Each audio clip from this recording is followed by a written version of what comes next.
Please enter your participant or moderator code followed by the pound key.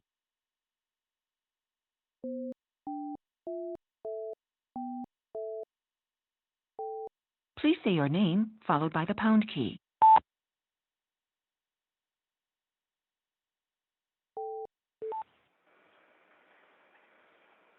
Well, I can tell everybody that we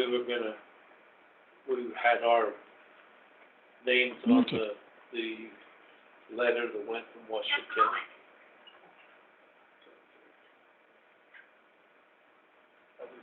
Sorry, not me. I was serious. Oh, I thought. I got your voice at raised. I'm gonna slap her. Anyway, our name is on there. This anonymous here is the audio going to the website. Okay, all right. Anyway, they have their note back. Yeah, I saw their letter back denying. Denying if we were, and we sent ours, and it was denied. What is that for? Just requesting we allowed to go to yellow instead of orange. You know, just jump ahead. Not yellow, you're right. Yellow, not green. But we gotta send them back in. Yeah. Are you ready to go, Dave? I am. Okay, Camille. Okay, do you want me to start back at the beginning or just jump in? You can just kind of summarize and just go where we're at. Okay, so the ad hoc committee for the economic reentry, we put together the workbook that lines up with the governor's 4.0 color code plan. We feel like the color code plan is great. It lines out what you can do in each stage. If we advance in a different pace in other counties, it's great. We still kind of can follow that color code system. And then just to recap, the governor in his plan mentioned that the COVID crisis isn't so much a crisis of a virus or the economy. It's really a crisis of public confidence. And so we came up with this above and beyond promise campaign that we could place around our community and increase the confidence of our locals and our visitors. Excuse me. There's a list of things that we came up with that we're doing as a destination, and then the things that we asked them to do as locals and as visitors to increase the chances of keeping, our health. The things that we're doing as a destination, we've got hand washing stations that will be placed around town. We've ordered hand sanitizer towers that will fill in the gaps. We've got training through Southwest Tech and Brad Anderson, and all of the businesses who want to opt in to this Above and Beyond campaign, they'll need to send their staff to that 1-hour training, and then they'll receive the collateral kit, which includes all of this stuff. We've ordered masks that we'll make available first to all the hospitality businesses and then to any others as we have supplies. And then we're asking, the businesses, or we're trying to provide social distancing. And we've even talked about buying markers to place on floors like some of the businesses are doing elsewhere to kind of help people space out. And then the things that we're asking them to do, wash their hands with soap for 20 seconds, use hand sanitizer when that's not available, sneeze or cough into your elbow, avoid touching your face, use social distancing as much as possible, and then if sick, avoid contact with others and self-quarantine. We didn't put wear a mask on here because we didn't know we created it and ordered the supplies before the governor came out with his recommendation, and also the ability to provide a mask for every Utahn. So we've got our website that we'll refer to, and we'll list that on there, and also the resource to get the mask for anyone that's not service or staff that we're providing them for. And then this is a tent card that we created that we could put on countertops and tabletops at restaurants. This is the general seal, so in the collateral kit, they'll get a vinyl sticker to put on their door, and hopefully that becomes recognizable around our community so that they'll see that those businesses are adhering to those standards. And then we created 2 different seals, and I know these are probably really small, but one says, we have used the highest standards of hygiene to prepare and package your food, and that will go on food orders at restaurants, whether to go or even in-house when it applies, if they have something they can stick it on. And then a sticker for lodging when they've turned over the room and it's been sanitized so that the next guest, when they come in, will see it. And it says, we have used the highest standards of hygiene to ensure your health at our property. So that can be used by hotels or vacation rentals. So these are the things that we'll be giving to the businesses. We're also going to be doing some press to get out to the community and also outside of our community to educate people on this promise. And then we're also working with our ad agency and the hospital to do some positive press for them, and we have that meeting this week. The other thing that we've got here to show you, we came up with kind of our color code for what we're doing with our campaigns. When it was in red, we just shifted focus to our first audience like I presented last time. We used our Kane County Office of Tourism Facebook page as our public outreach. We halted our out-of-state campaigns, and then we did maintain a lot of our low-cost or no-cost things that we were doing to reach our audience. We created the COVID page with all the different tabs. Anyway, I won't go through all of that. And then the moderate risk, this is our above and beyond campaign that we're focusing on right now. We're waiting for some of the collateral to arrive, and hopefully it gets here either this week or early next week, the posters and the stickers and all that. We've got our board meeting this week, and we'll present to the board a shift in our campaign launch. We think we'll continue with the Wasatch Front in state mid-May, but pause a little bit on our out-of-state campaigns. We'll know more after that meeting this week. Let's see down here, some of the county, and I can work with Rob or Dave or whomever, and we can kind of beef this up so that we know what we did in each of these stages, and if we want to continue those as we shift from one color code to the next. The community masks recommended for staff and public, recommended to wear, then we shift to orange, recommend to wear masks in public when social distancing is difficult. I put in yellow, wear masks if you love them. Green, now we think you are robbing a bank if you're wearing a mask, but hey, people can wear them if it makes them feel comfortable. Let's see, Kane County Hospital, we created this, and Sherry said that she would update this weekly as things change so that we can keep track of any cases. And then also antibody testing started yesterday, and so she'll start to keep those metrics in here that we can reference. The committee had also thought it would just be great if we could just keep the Thursday COVID task force calls going and stay in touch so that if we do have a flare-up in cases that we can be responsive to that. And Alan says he plans to do those until he's told otherwise. So I'm just looking to see if there is anything else in here. I made some notes. I think that's pretty much it. Do you guys have any questions about this?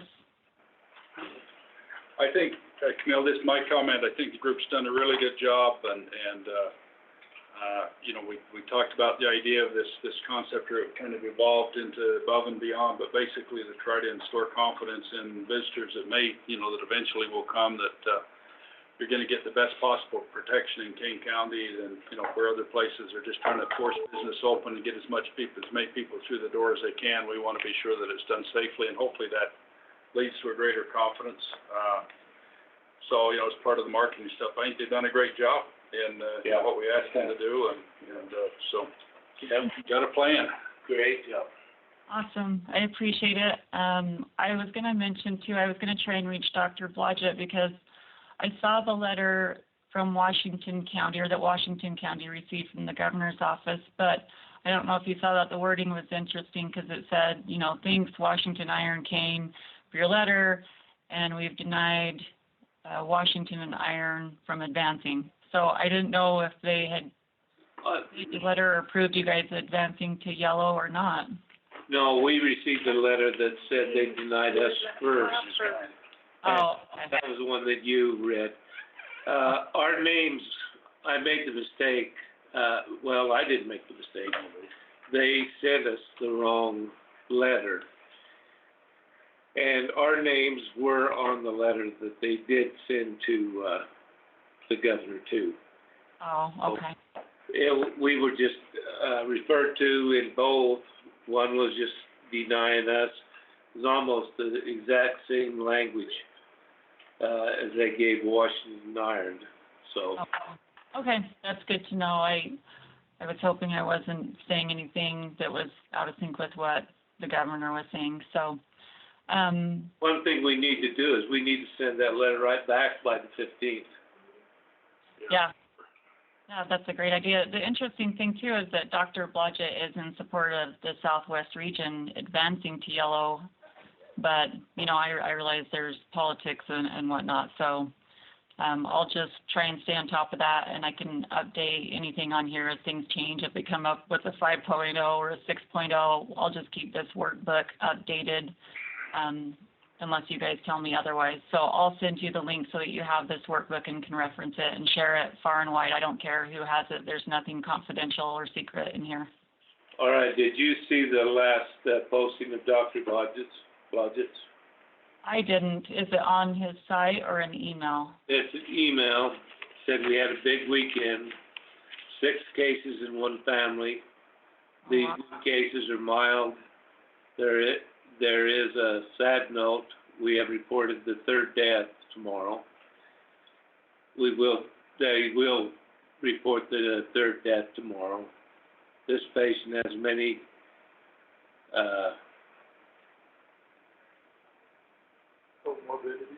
comorbidities. Well, he talks better than I do. But was younger, in their late 50s.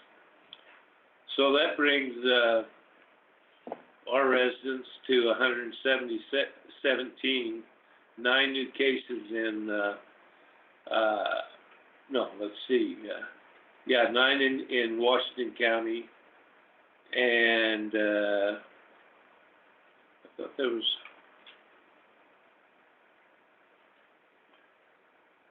So any of these in Kane County? no more in Kane County. Iron and Washington are the two. There's 85 in Washington and 26 in Iron. Wow. So, Yeah, one of the things that I maybe ought to share that Dr. Blodgett brought up that I thought was good to remember is the whole idea of flattening the curve is just spreading out the cases over a longer period of time. So we will likely get more cases in Kane County, but he said that's not a sign of failure. That's, you know, achieving the objective of just spreading them out over a greater period of time. So I thought that was a good reminder. yeah, we have 77 that's recovered. Yeah, that's great. And 8 new ones, so I guess that's even more. But we're still doing really good, and so I think we need to get that same letter sent back up, reword it to the Change the address, the dates, and try on to on the 15th. One comment I would add is you mentioned that this training that the health or the food service people are supposed to be taking, or customer service people are supposed to be taking. That isn't something that Southwest Tech had already developed, but they developed that for Kane County at our request. And I don't know that anybody else is using that, but again, you know, we kind of lead the way in a lot of these areas, and so. Yeah, actually, I saw that Iron County and I think it was Garfield County had requested to utilize that training as well. And then we shared this toolkit with our Southern Utah partners, you know, the other directors of tourism in their counties, and they are all adapting this to apply to their area, and they were super appreciative of us leading out and sharing resources. So it'll be great to have kind of that united approach throughout Southern Utah as we share visitors across borders. Yeah, that's for sure. Okay, Okay, thank you for all your work. You bet, appreciate it. Okay, thanks. All right, our second item on the regular session is an update on Peaches subdivision in accordance with the KCLUO, King County Land Use Authority. All right. That's, Shannon is here with us, and do you want to talk to that? Sure, thank you, Commissioner. Well, the reason that I need to update you, as you can see. You need to talk loud. You're As you gonna can have to, see in our ordinance, that if there's a change after a final plat to a subdivision, and we have to deny building permits, we're supposed to update the commission. Unfortunately, Peaches has not been able to be issued a building permit for about the last 6 months. We've been working with the Department of Water Quality. The reason that we had to hold off on issuing any more building permits, there's 2 different reasons. The first is their septic system was not approved. They did 40-foot and they needed 52-foot. Tom Avance is their engineer, and he's working with Mr. McClaw on getting that corrected. But in the meantime, is what we did, Kane County Land Use and Robert Beers with the Department of Water Quality, is we are only going to allow 15 to 20 building permits on the lots. There should be 27 lots to be built on, but at this time, until they get that infrastructure up to par, we'll only issue up to 15 to 20. So after I got that letter, we were able to go ahead and allow him to continue having building permits, especially with COVID. He had some contractors that were waiting for that project, so we were able to release that and he can get building permits. The other issue is that clear back in 2007 with Buffalo Ridge, Gary Smith, Lou Pratt, and Kevin McClaw had what you're called a plan for turning lanes. That never came to fruition, and now Peaches, years later, we started working on Peaches in 2015. In 2016, as we were going through things, their UDOT permit expired, and so they didn't have access at all. So Lou and let's see, Warren Monroe, he's not our engineer anymore, he doesn't work for Jones and DeMille, and then Tom Avant and Kevin McClaw all got together with UDOT and came up with what they call the phasing plan.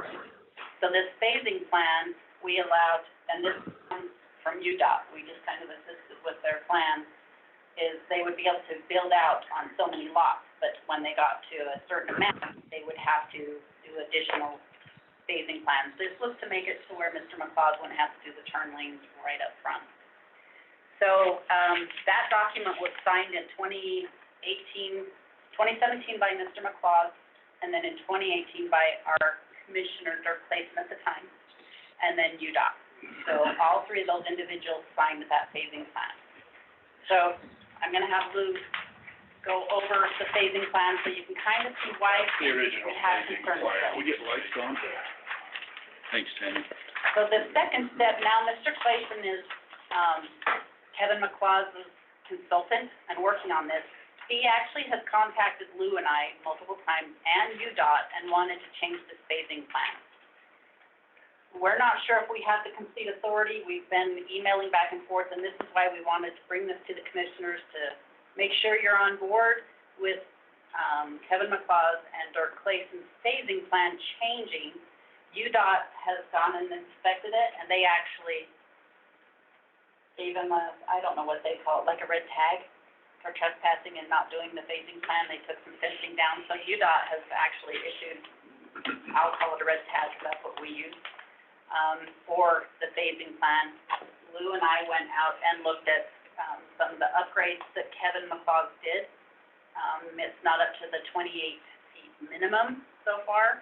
On the side by the restaurant, if you look at that, kind of hard not pointing out that, Lou. So here's the findings we came up with. So this is the original agreement with some notes that I put on there that Shannon and I found. And he's completed some of phase 1 and parts of phase 2, but now they want, I guess they want to do an amendment now and not have to do part of phase 2 and jump to 3 or 4. To further complicate things, they have taken this road out that goes to the camping cabins completely and they're going to turn it into a trail for some reason. That's totally on their own. Why they did that, we don't know. But all that traffic now from all these cabins is going to have to come around to this new road, which they haven't got. This isn't up to our width or asphalt yet. And they've also, the big thing is, you need this traffic that's going to come to the restaurant needs to come here to be able to line up to get out onto the highway. They call it stacking, so you have a distance for cars. they don't wanna build this out to the back of the parking lot, they just wanna cut straight across here. Maybe we can get them to fix that eventually, but as of right now, they have that little frontage road going straight across. But that's a barn you have there, isn't it? No, there's no building there now, I drew that in there, that little chunks. Oh, They put a barn in there, but maybe it's here, where is the barn? there's some stuff in there. It's not on, Here, I'm sorry. so they built this road, but they just tied it straight in. They haven't closed this access yet, and they haven't closed that one yet, or this one is actually supposed to stay open. That's why the importance of having that stacking. They haven't closed this one yet, which is one of the big things with UDOT. They did close these other two. You're not talking about the barn down by the North Fork Road, are you? No, no, Okay. the one down, you know, where you turn into, the Buffalo, Just before the restaurant. restaurant, Yeah. right straight east of it. They have a big barn. Oh, okay, I see, okay, yeah, I know what that is. So where are we? So where are we? Yeah. So UDOT and Dirk and Kevin are working back and forth on if UDOT will agree to their new terms. We've actually okayed them, as far as the county, Lou and I, having the building permits, because he didn't need to make some of these changes until phase 2. And he's only on, I think it's his 5th building permit, so he's within the boundaries of our first phasing plan, but the changes, I feel like, the new commission, where that agreement was signed by the commissioners, it was what the P&Z and the commissioners voted on. We probably better get your okay. What updates do you want? How do you want to be involved as far as that phasing plan changing? Our biggest concern is with East Zions coming right down the road and not having the turn lanes to increase traffic. We as county representatives have always had that's the biggest reason we've had a concern is just with all that traffic in there, that area getting more and more popular. You know, I don't know if there's been any accidents or problems that way, but With UDOT in the beginning, right? we've talked about that. We talked about it, but Yeah. it's been complete. How can they do any of this without traffic studies? We're not sure on that. They talked about lowering the speed limit through there, Kevin McLaws, because I guess traffic studies are pretty expensive, and a lot of times the developer is the one that has to pay the cost of that. So I think they were trying to avoid that, for that reason. There is a plan as part of the visitor center is to slow traffic starting on that hill, you know, where you come into Zion Mountain Ranch, but that has to do with trying to get people to slow down and then utilize the facilities as they go through, but that's not, Right. that would be, you know, if everything goes forward with, you know, with our funding and stuff for the visitor center, whatever we end up doing there, the roundabout is part of that construction, but either way, wouldn't be in UDOT's budget before 2021. Did they do a traffic study for the East Zion? I think the distances on these turning lanes and acceleration lanes, as far as Peaches, was tentatively designed at a lower speed limit, anticipating the speed limit will drop. Yeah, And most likely it will, yeah. and that'll save them money in the long run, but they're not completing anything else along this agreement. UDOT signed off on the phase program. UDOT signed off on it, but now Kevin wants out of the agreement, wants to make an amendment to the agreement. This agreement's between them and UDOT, right? We're a party of it, because Because the commissioner signed the original agreement at the time, and that's where we kind of would like to come to you. We haven't really had this change since the original, so it would almost be an amendment to the phasing plan, and I don't know if you, at your direction, would you like us to bring it back before you? Well, our minimum agreement would be whatever UDOT's recommendation is, just like our other projects, like the sand. Yeah. You get UDOT's recommendation, you have that engineered, and you put that in your plan, and unless we wanna add a higher level of restriction, which probably wouldn't, but as long as UDOT's okay with the traffic study, probably we would be all right with it, right? Yeah, I would think, you know, So we're again, gonna it have kind of traffic comes back to study, we gotta have P&Z. a UDOT sign off on it. But I can also see that if it does change, it's another document. And, if it's another document replacing one, it probably does need to come back to us to be signed. I'd agree with that, okay. But we can't, I mean, I wouldn't be all right signing something until UDOT signs off on the study. Correct. and we're waiting on that. But like I said, we've been able to issue more building permits now because he's still within the boundaries of Yeah. phase one. But when it's 11 permits that it would change, that's when we have the worry is we don't, like, we have that authority on signing the document or amending it, so. Okay. Yeah, I would say We'll go just about it when that way. they get it put back together and it's a change from the way it was, with everybody in agreement, would be glad to sign it. We need the traffic study results, UDOT letter, right, and then the engineer's documents that show traffic stacking and turn lanes, acceleration, right, from, is Tom doing the traffic engineering for him, I wonder? No. They That's because aren't of the using state. Tom right now for just different reasons. Well, no, they can I commit won't to the share, state, I had Oh, can they? Tom do the whole plan, and the state said, Oh. this is the criteria, send us your engineering documents, and we'll sign off on it. Okay. Tom was their engineer, but just certain things came up and they've been working with Sunrise, so. That's right, there was changes there, but yeah, no, any third-party engineer can draw them up, they just have to meet UDOT spec. UDOT lays it out for you, it's a standard cookie cutter kind of thing, generally speaking, for acrylic cell stack. Okay. But as far as the study, I don't know. Yeah. Just quick safety comment, and I think what Commissioner Gant's saying is probably a little bit on point, but I would be reluctant to recommend that you keep moving the goalposts, because what that does is affects the safety of the people turning and coming and going, ingress and egress from the property. So if the county already came up with a plan that they signed off on and agreed to, and UDOT signed, obviously UDOT's a little bit disgruntled with the idea that they're moving the goalposts now, it sounds like. So I'd be reluctant to recommend that the commission just sign off on whatever the new arrangement is without realizing that there's probably some real safety risks involved in changing those plans that were already made and signed off on by all parties. Well, but UDOT will have a chance to weigh in on the changes with it. Yep. So, They basically red tagged it because they don't like something about it right now. oh, So, but that's what the. It's already a violation, so, not only do we gotta correct the violation, Yeah. Yeah, once it's, we need to find out where the goalposts were, and if they need to be made more difficult, then we need to address that. and we need to maintain, we the county need to maintain a good relationship with UDOT too, so Right. I can see this becoming a little bit of all right. a quagmire. Well, UDOT has the teeth for the access on and off, but we've got the teeth because we're limiting the number of permits that will increase the traffic, so it's twofold. Joint. Yeah. And we have really worked a lot with Kevin McLeod from the beginning, just for the fact that Sheriff Glover said with their Buffalo Ridge, the agreement was never built out to what it was supposed to be. So we've really, I feel like, gone above and beyond to try to make it work and get those building permits. But I don't know at what point that we're kind of overriding safety. And that's our biggest concern from the beginning is, like he said, the traffic out there is just increasing and not having a turn lane. There is a definite safety issue.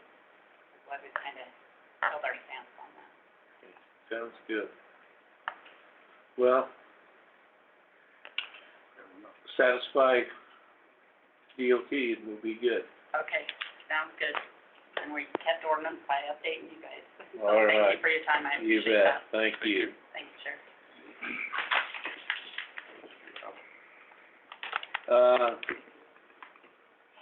Next, discussion on Kane County Command Center utilization, Commissioner Chamberlain.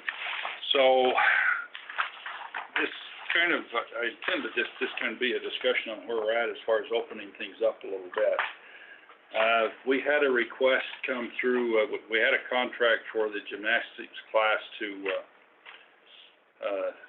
with this, with Jenna that was, I think to end in, Camille, are you still on? If she is, maybe you could unmute her, Dave, but I don't remember that, I'm not sure about the dates, but at any rate, it would have ended, I think, the end of April, although. Or through May.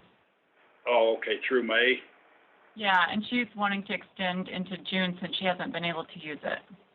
So basically, it's a 1 month, continuation, though, starting, maybe the middle of May. We haven't granted access for her to go in there yet. And this is the request of what she would like to do to meet, you know, the social distancing and requirements under the various, you know, under the current color code. But rather than, you know, my signing off or saying no, I wanted to kind of get this into a dialogue on what we're doing as far as county on some things. There'll be some other stuff coming up with the convention or the Canab Center, you know, before long. And so, look at this and see what we think, whether this is okay. I don't know if Rob is on the phone, if he has a... Rob, we talked about this yesterday. Yeah. Can you kind of fill in what we decided on doing with, not only the Canab Center, but also, Caneplex,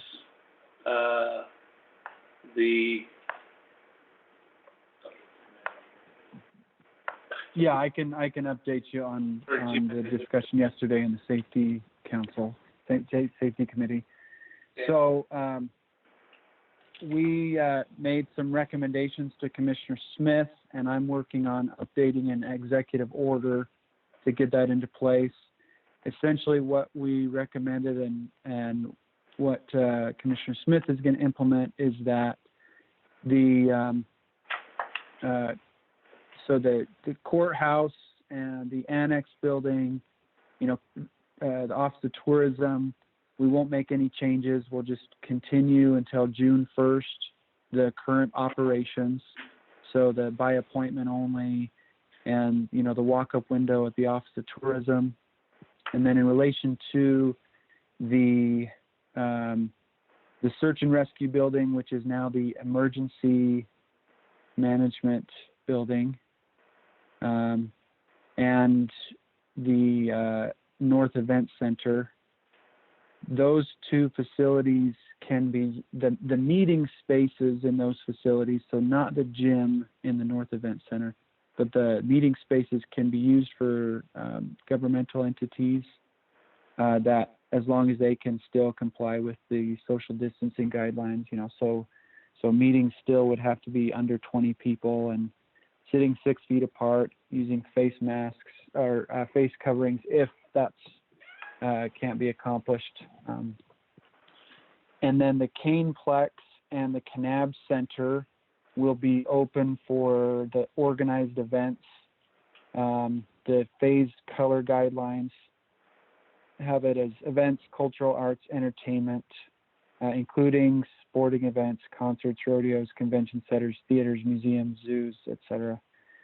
That those can open and take place at the Caneplex and the Canab Center, so long as there's like an organized event, and that event organizer can certify to the county that they can comply with all the recommendations that are in the orange. We keep calling them recommendations. They are restrictions. They are enforceable by law at this point.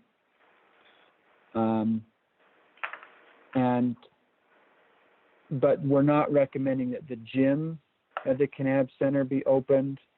So for like these just open gym activities or for youth sporting activities, that the Canab Center wouldn't be open for that. So this the gymnastics is kind of halfway in between that. So it's not happening in the gym, it's in that other area. It is like a youth sporting activity, which we think shouldn't happen, but it's kind of also an organized event, which we're allowing to happen as long as they can comply with orange guidelines. So it's kind of in this weird middle ground. Kind of what I think should happen is that we're recommending that all of those activities, all of these organized events that can take place at the Canab Center and at the Caneplex, but they'll be under the approval of the Office of Tourism.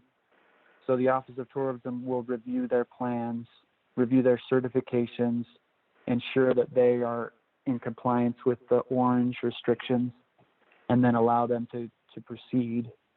And so I would view this the same way, that that Camille and her crew, however she gets that set up, can review it, and determine if it's appropriate under orange or not.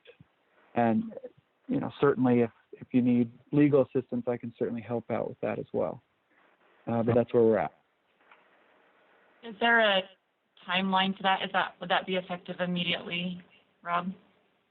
Yeah, that's effective immediately, and we're intending that to be in place till June 1st. Obviously, we're going to just follow the colors that the governor enforces on us.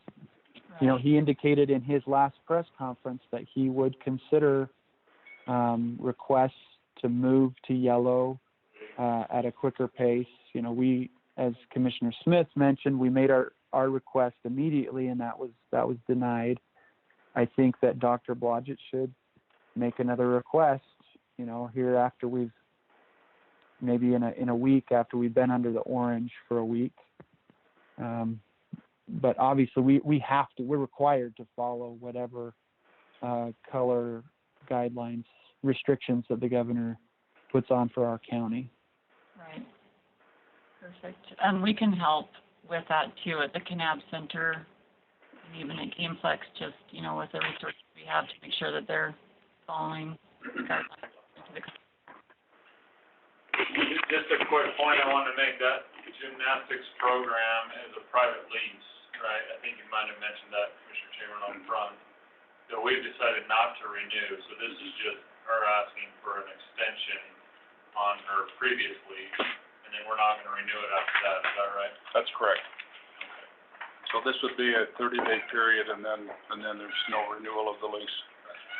One other subject, or one other point to discuss, and Rob, your input, and I had ongoing discussions with the BLM about the possibility of starting up a wave lottery again, the walk-up lottery at some point in time. I don't think it's doable until we're at yellow, but I think after we're at yellow, which allows up to 50 people in an area, still social distancing, it is probably doable at the Kanab Center. It wouldn't be doable at the BLM office, is why, you know, we're talking Kanab Center. That's been sort of something that's been discussed all along anyway, using it there. But if I would anticipate, and they're waiting for us to get back to them on this one, but I think that my feeling is that when we go to yellow in Kane County, we could entertain that idea under some kind of a plan that meets all of the requirements under yellow, including social distancing and stuff. And does that sound appropriate to everybody? I think that's a great use of the gym at the Kanab Center. I mean, you could go in there and put giant colored circles on the ground that are more than 6 feet apart, and each group gets to be on their circle, and you can do the whole presentation there in the gym. Yeah, another option would be to use the outside, that kind of stage area. People, you know, most of the people could hang out in their cars back in the parking lot, but no more than, you know, one representative from each group come to that area, social distance, do the announcement, and then you could use that area of the gym too for the actual you know, for the safety training that they go through. But either way, I think it will be easy for us to do social distancing, meeting the requirements that are allowed under yellow, and it will be good for, you know, good for everybody if we could get that started back up again. So, if you did the drive-through, you could do that under orange. Yeah, I was actually thinking the same thing, Rob. I'm like, we could do, maybe if Alan could allow us to hijack the 92.7 station, we could actually conduct it on that. If, you know, obviously if the BLM was comfortable with that, they could stay in their car. Somebody could go to them, get the application, and then do the lottery on the radio, so they could stay in their cars. I agree.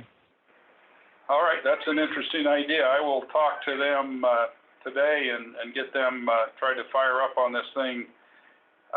My guess is they're probably a week or two away from wanting to, you know, have to get all their ducks in a row to start anyway. Right. If that's the case, we might be in yellow when we get to that point. But either way, that makes a lot of sense. And yeah, I'd like to see that get started as soon as we can. So. Well, and if we're going to go back and forth in different color stages, we could say, here's the orange stage, what we do, so they can just send it to their higher ups all at once. Here's the orange plan and here's the yellow plan, so they could come in person, or at least the group leaders could. when we're at yellow, and have those decals on the floor that Rob talked about, so we could have it color-coded and just transition easily as things change. So Camille, I will have, the BLM, if they, if they're interested in pursuing this. I mean, I think they're waiting for us to tell them what we'll do, and then I think they'll try to start up. They're also waiting for us to tell them how soon we're opening our buildings, because they're gonna tie their opening of their buildings to the same time frame. Although with the wave lottery, with any social distancing, it'll be very difficult for them to do it in their building. They just don't have a large enough space. So I think this is the transition to the Kanab Center, which we've been talking about anyway. Yeah. But I'll have them work with you on, whichever version they want to go with, and try to get it going as soon as practical. Awesome. I'd be happy to help. Commissioner, keep in mind that gym doesn't have any AV, so if there is a presentation, it would be something that they have to be manually hauled in. Also, if you can keep me appraised of where we're at, because all of this opening up that we're talking about affects IT, and we just got that memo that said we were going to remain closed until the end of May, but just so we know what you guys are planning on doing. Yeah, I don't think either of those would require IT, because like the wave lottery, when they do it in person, it's all old school with like the bingo balls and the little cage. And if anything, they might need a mic with them spread out, but even then, I don't know that they'd need anything. Well, the county, Camille, your office has these portable speakers and microphones and stuff, and I don't think we'd ever need anything more than that for whether it's indoor or outdoor. Okay. Can I change topics a little bit while we have Dave and Camille on the lake? Yeah. It's not on the agenda, but just an FYI. So we've really had a battle with Brian Steed and the governor's office, Mike Maurer, on the boat ramps and access to Wally. They were only allowing Arizona residents to boat in King County. If you didn't have a 20-mile local boaters permit, you couldn't launch. And so we really had that battle. And Dave, I probably need to get you some links. Had a lot of questions on what the current guidelines are, and that's changing this weekend, and then again next weekend. We're hoping to be pretty broadly open. I believe that includes state line, but I need to get with you and get those DNR links to the Utah DNR and the Arizona Game and Fish sites and the Park Service stuff for Glen Canyon Recreation Area on our webpage. Had a lot of calls about what you can and can't do. They were turning people around out there at Wally. If you're from King County, they'd send you home. Pretty sad, but we need to get that communication out there. Have you been in that loop much, Camille, or do? Yeah, I've actually got my staff on it, so we've been handling anything visitor related. I don't know that Dave has been putting that on his, but on our coronavirus tab, we have all the visitor related updates going on there. So I'll make sure we have the latest. Right. And continue to post it there. And I know that flyer that Dave continues to post has our site on there as well, and I'll make sure that it is clear. I think it points visitors to our site. Yeah, It does. It's kind of sad. They're using COVID as a crutch. It's really Quagga that we're talking about, That's the argument to close it. So a little irony there that I think COVID's just kind of an excuse to not staff our decontamination and inspection program. So they really are confusing the issue between the two problems. Yeah, it's crazy to let Arizona residents and not King County residents on a King County property, so to speak. Yeah. There's some folks are a little mad, and rightly so. Oh yeah, there's dialogue on social media. People are really upset. Yeah, I remember Can I that. make a comment on that? I think as Kane County government, we need to make some recommendations to Brian Steed going forward down the roadways that Kane County residents would be allowed to join the local boating program. I've tried to accomplish that myself, and the Park Service is all for it, but the DNR won't allow it, and so, but yet they track every time you launch your boat on any body of water in the state of Utah, they track it. So they can look at their database and they can see where I've launched my boat every single time I've ever launched it in Utah. And so if I certify that I've taken their training and they can look and see that I only launched my boat at Lake Powell, you'd think that I would qualify for the local boater program. And I think we as the county government should put some pressure on the state DNR to allow some version of that to happen. Another thing I just add on to what Commissioner Commissioner Gant was saying is I had some communication, I've had a lot of calls about this as well. From the National Park Service press release, I can't tell whether State Line, launch ramp is involved in the opening or not. I can't tell. They don't really say. They only talk about the Wauwee, but they do identify it as the Wauwee main ramp, which would indicate it may not include State Line ramp. And that must be some of the discussion, where Wauwee main ramp is in Arizona, State Line ramp is in Utah. That might be part of the DNR discussion. I'm not sure, but that's just me reading between the lines. The other thing is the Park Service is trying to decide what to do with Lone Rock Beach. And, so I've had some discussions back and forth with them regarding that. I encourage them strongly to get Lone Rock Beach open to normal use before Memorial Weekend at the latest. And I don't know what they're gonna do with that. I told them that I would help with some enforcement, for Memorial Weekend, but I think we're gonna have some pretty major pushback if we don't get Lone Rock Beach open by Memorial Weekend. Yeah. So, anyway, those are just a couple of other things. Do we need to do Kelly, something? Kelly's working on it with the governor's office, and, he's reached out again to Brian. I've talked to Brian multiple times, and Mike Mauer, and then Kelly's also following up on a longer-term communication process. Yeah, I don't know who this lady is. There's a lady that keeps telling them up there that they won't let them, On the lake. on the lake. Yeah. And, They won't. I mean, their current program is the local boating program, which they've had for a long time. That's not a new thing. The local boating program is to do with the Quagga zebra problem. And they claim they won't let Kanab residents or Kane County residents outside of Big Water, basically, join the local boating program because of other bodies of water like Jackson Flat Reservoir, which they don't monitor the launch and retrieve of boats, although motorboats are prohibited on Jackson Flat Reservoir, so I don't really get how that's an argument, but there is good reason for them to want to protect other bodies of water from the Quagga zebra issue, and they spent millions of dollars trying to do that. I just think there's an in-between for Kane County residents that would make a lot of sense since,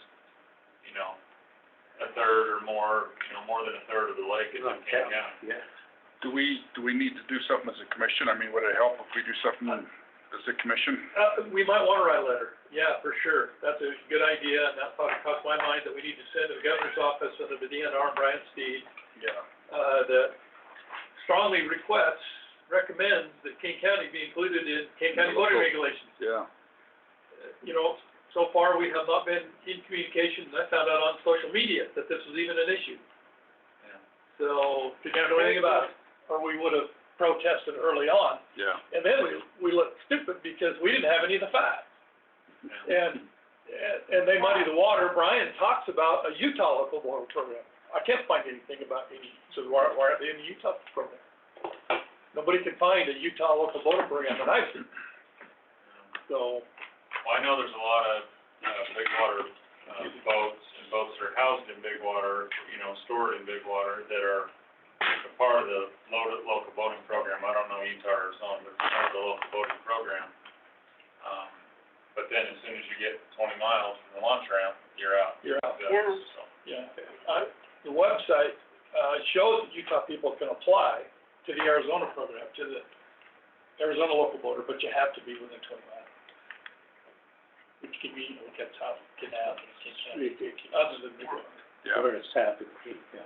Well, we have, Well, and commissioners, I think that's one of the key things that's a frustration on social media is that it's not even so much local residents, it's a boat stored within 20 miles. I believe that's what I just heard the sheriff say, and that's definitely what I've heard out on social media.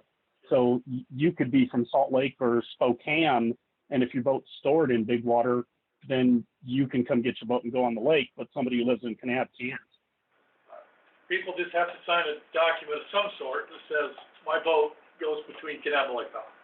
And that should be unrestricted, if he'll do. Well, we need to get a letter to Brian or have him.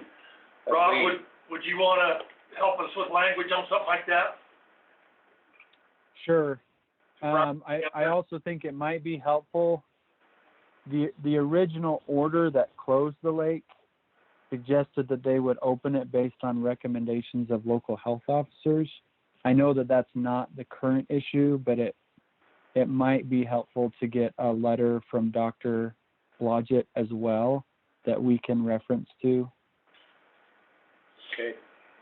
They already have plans to open the lake, so this They do. weekend, they're opening it day use only, and then starting next weekend, overnight use begins, and it's pretty much open, starting next weekend. This weekend, just Bullfrog and, Wally. Wally, but not, Antelope Island, not Antelope, Lower. Well, but that's an issue Or more with Halls. the tribe, they're working with the tribe on some things. What about Halls Crossing? Halls Crossing, I think, is the second weekend opening, but the lake will basically be open. So as far as needing help, a letter from Dr. Blodgett, it's not a bad idea, but I'm not sure it's gonna be required. They've already made the decision to open the lake. It was a bit of a phased approach. Okay.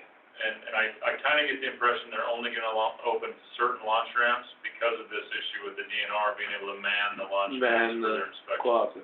So they're kind of trying to Okay. phase it up. And part of the problem is they bring a lot of their inspectors in as like summertime temporary employees from out of state. So they have to bring them in and quarantine them for a period of time. And that was their decision to do that. And so that's part of the waiting game a little bit. And honestly, Rob, I didn't complete that thought, I guess. Billy Schott is the one that, of course, leads this. And Billy's been good. We were both on that last call with Billy, the sheriff and I think he got the idea that we're a player in this a little bit and that we need to be in the loop. So it might kind of be remedied to a small degree. We stay in touch with Billy, Tracy, and I think we'll probably get most of what we need going forward. So we probably don't need a letter, right? Because this weekend isn't closure to residents, right? Well, what we need a letter for, Rob, is going forward, it doesn't have to be this week or anything, but going forward, we need to encourage Brian Speed and the DNR and the governor's office to view Kane County residents as partners in the local boating program somehow. And there could be additional criteria that's associated with that, like Commissioner Gant mentioned, as far as anyone signing up for that program would have to certify or provide some sort of a legal document stating that they will only launch their boat in Lake Powell or have a 30-day drying period or all of those measures that apply. But either way, they keep track of every time you launch your boat. So you could go and look right now in their database. You can see every single time I launched my boat in the last 3 years. It'd be on their list. We basically need our own local voting program, just like Arizona does, just like Page does. King County needs to have our own, and if we have to administer it ourselves, we'll do that. If we can legally pull that off, right? Why wouldn't we? Why wouldn't we? Yeah, I can't imagine. The other thing that's worth mentioning is, and it came up on the call, but DNR is trying to get their inspections off of the launch ramps. And it's a great idea, and then you really need to do that. And this is a long-term program, so their goal, they're gonna put an inspection station in Hanksville, they're gonna put an inspection station in Blanding, they're gonna put an inspection station east of Kanab by the state road shed. And they may even move the entire port of entry east of Kanab. It's one of the things they've been discussing. Anyway, so eventually that'll be the case. They're talking like they wanna get at least the water inspection stations within the next year. So that'll move these inspections off of the launch ramp. I'm encouraging them as much as I can to get this inspection station here close to Kanab, because one of their big issues is they can't find people to hire to man these inspection stations, and if they move it closer to the community here, I'm guessing they could probably hire kids that want a $12 an hour job or whatever to inspect boats, so, anyway. All right. Well, that's a good topic. You know, there's no agenda, but it's something we need to bring up. All right, number 4, DOE grant agreement discusses and approval. Oh, I wanted also, Tom was talking on the last one. Dave, your class, we talked about your class out at the Emergency Management Building. building, yes, would fit under the government employee portion of open it up, so you can start your class back up As long as you comply with Orange. as long as you comply with Orange. Right, and the Bureau of EMS and the National Registry EMT has also given us a bunch of special dispensations so that we can be way more granular than we usually would. So that's good to know. We were planning on heading that way and just waiting to see where we're at with the classroom, but doing a bunch of stuff virtually. So that's good to know. Thank you. All right. Can I touch on that? Yeah. Dave, also, we've opened fingerprinting, and everybody should know this, we've opened fingerprinting on a limited appointment-only basis on Monday afternoons and Friday afternoons. So I know Dave has some people that need fingerprinting for the EMT program, but everyone else should know that that's gonna be open. We're not allowing people inside of our jail facility, we're not having our jail staff do the fingerprinting, we're having other officers do that won't have that potential exposure into the facility, so. Okay, did you hear that, Dave? I did. Heather called me yesterday and told me. Okay, thanks. All right, number 4, DOE grant agreements, discussion approval, Commissioner Chamberlain. So, little history back, almost a year ago, 9 months at least, we started talking about, Utah Clean Cities came up and said, hey, we think we can get you a grant from DOE for testing the viability, feasibility of electric shuttles coming in the east side of Zion. We're all familiar with that. So last fall, there was an official kickoff with DOE, and this document has been floating around for about 6 weeks now that I need to sign, but I wanted to be sure that we all understood what we were getting into here. We are agreeing to match this document for $761,800. The first page in your packet, this was a budget that was prepared by Utah Clean Cities showing how that would be broken out. Remember, I've been saying the actual cash that we will put into it will, for the most part, be the cost of our 50% of the shuttles, which could be as much as $300,000. But this budget that they put in, year 1, 2, and 3, and those are maybe more periods than years, but something roughly like that. The items, the dollar amounts that are under this year 1, all of those charger components there, the DC fast charger, Type 2 chargers, dual, et cetera, all of those are part of those are covered by the Volkswagen settlement grant that UDOT brought in. So ultimately there's $144,000 worth of charging facilities that are being provided by UDOT to Kane County, and that will count, dollar for dollar against this grant from DOE. If you look at the $150,000 estimate under year 1 for the bus purchase, that's the one that I'm still working on trying to get somebody to actually help us with that cost. But that's something that we've had all along is 50% of the cost of a shuttle for 2 shuttles. Year 2, it shows a CDL bus driver and bus insurance. We will get these credits for this, but in reality, when we own 1 or 2 of these shuttles, they're just for test purposes. They won't actually be hauling passengers. We will use school bus, certified bus drivers to do this when the time comes, pay them a wage, whatever it is, but it'll be a few runs in and out a week. Trip in and out of the park. We won't be hauling passengers. We'll get $30,000 in credit for that, but we won't actually spend more than just a few $1,000s, for wages for a bus driver to just do this on a part-time basis.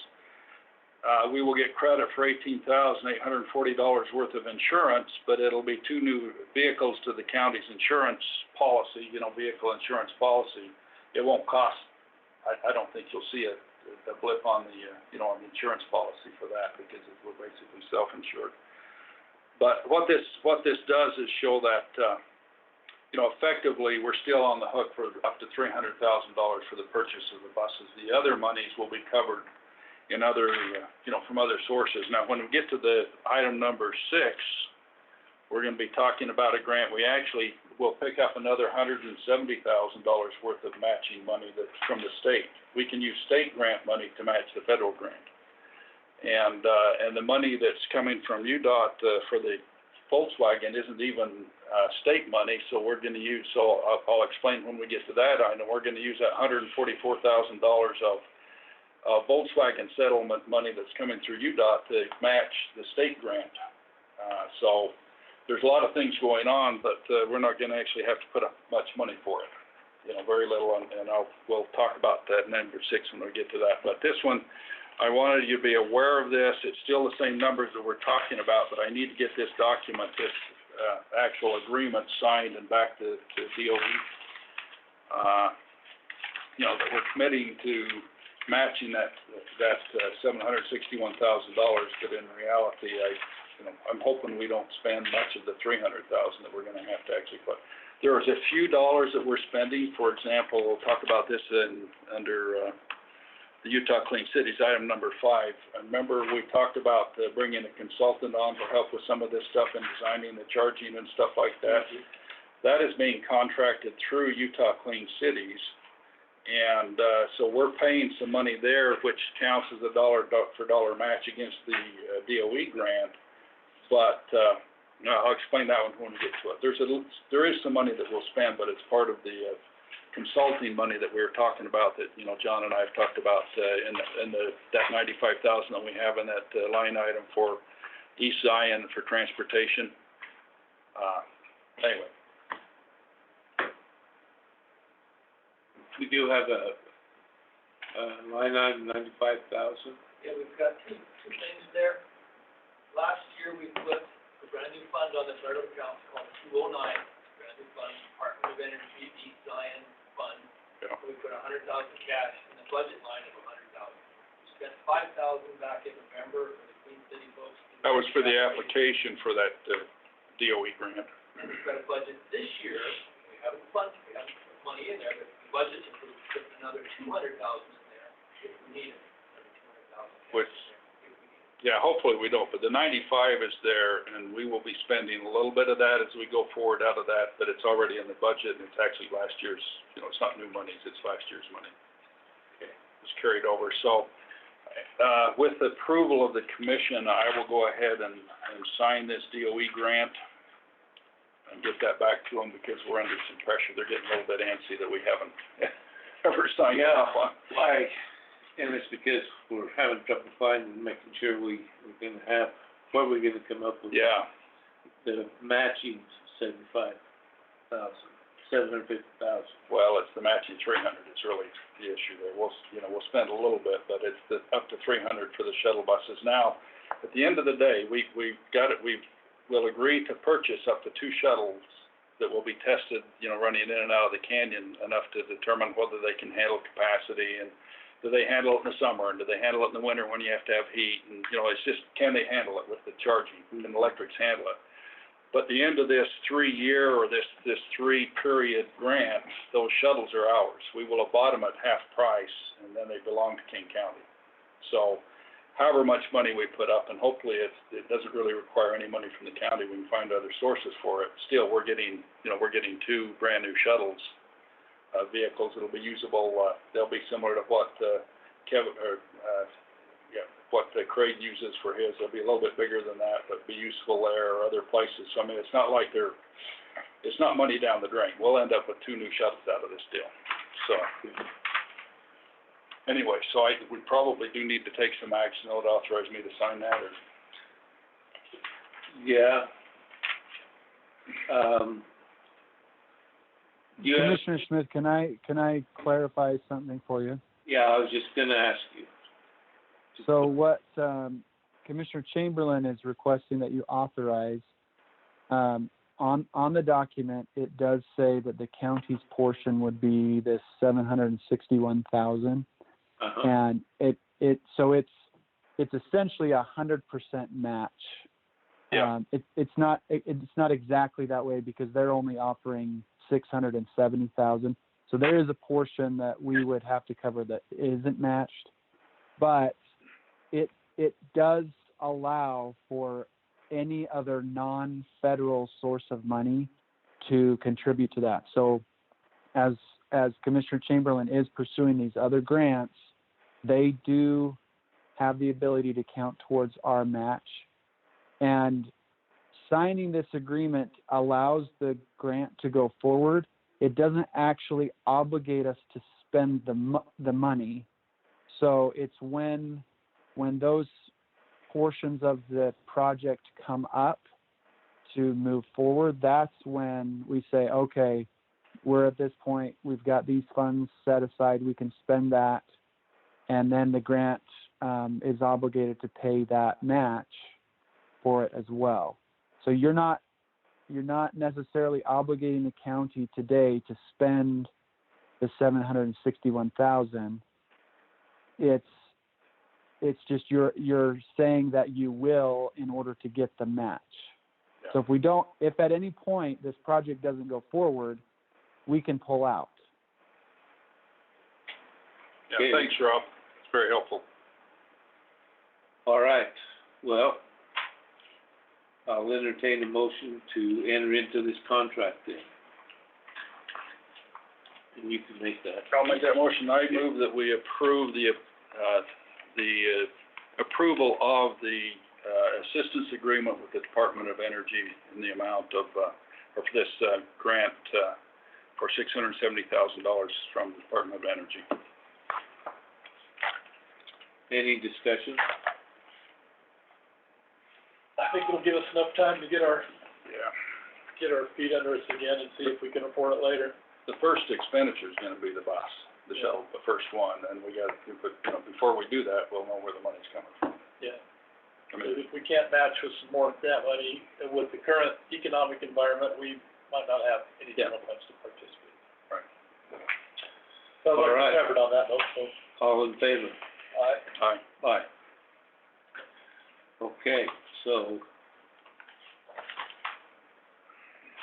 taking care of that, we go on to,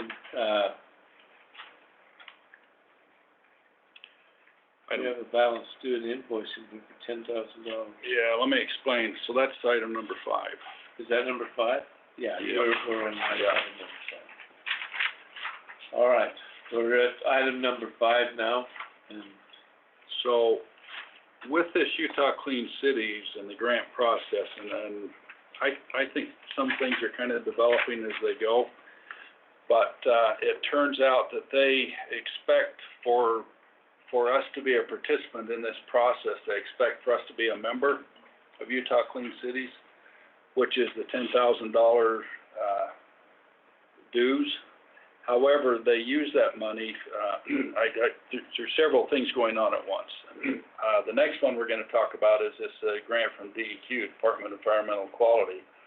We've been using Tim Yerlich as a contractor to do that, but he's doing that through Utah Clean Cities, and the $10,000 we pay Utah Clean Cities will be used to pay those services that we're getting for it anyway. So it's dues to them, but we will get back in services the money that we spend, but we have an obligation to pay them that $10,000.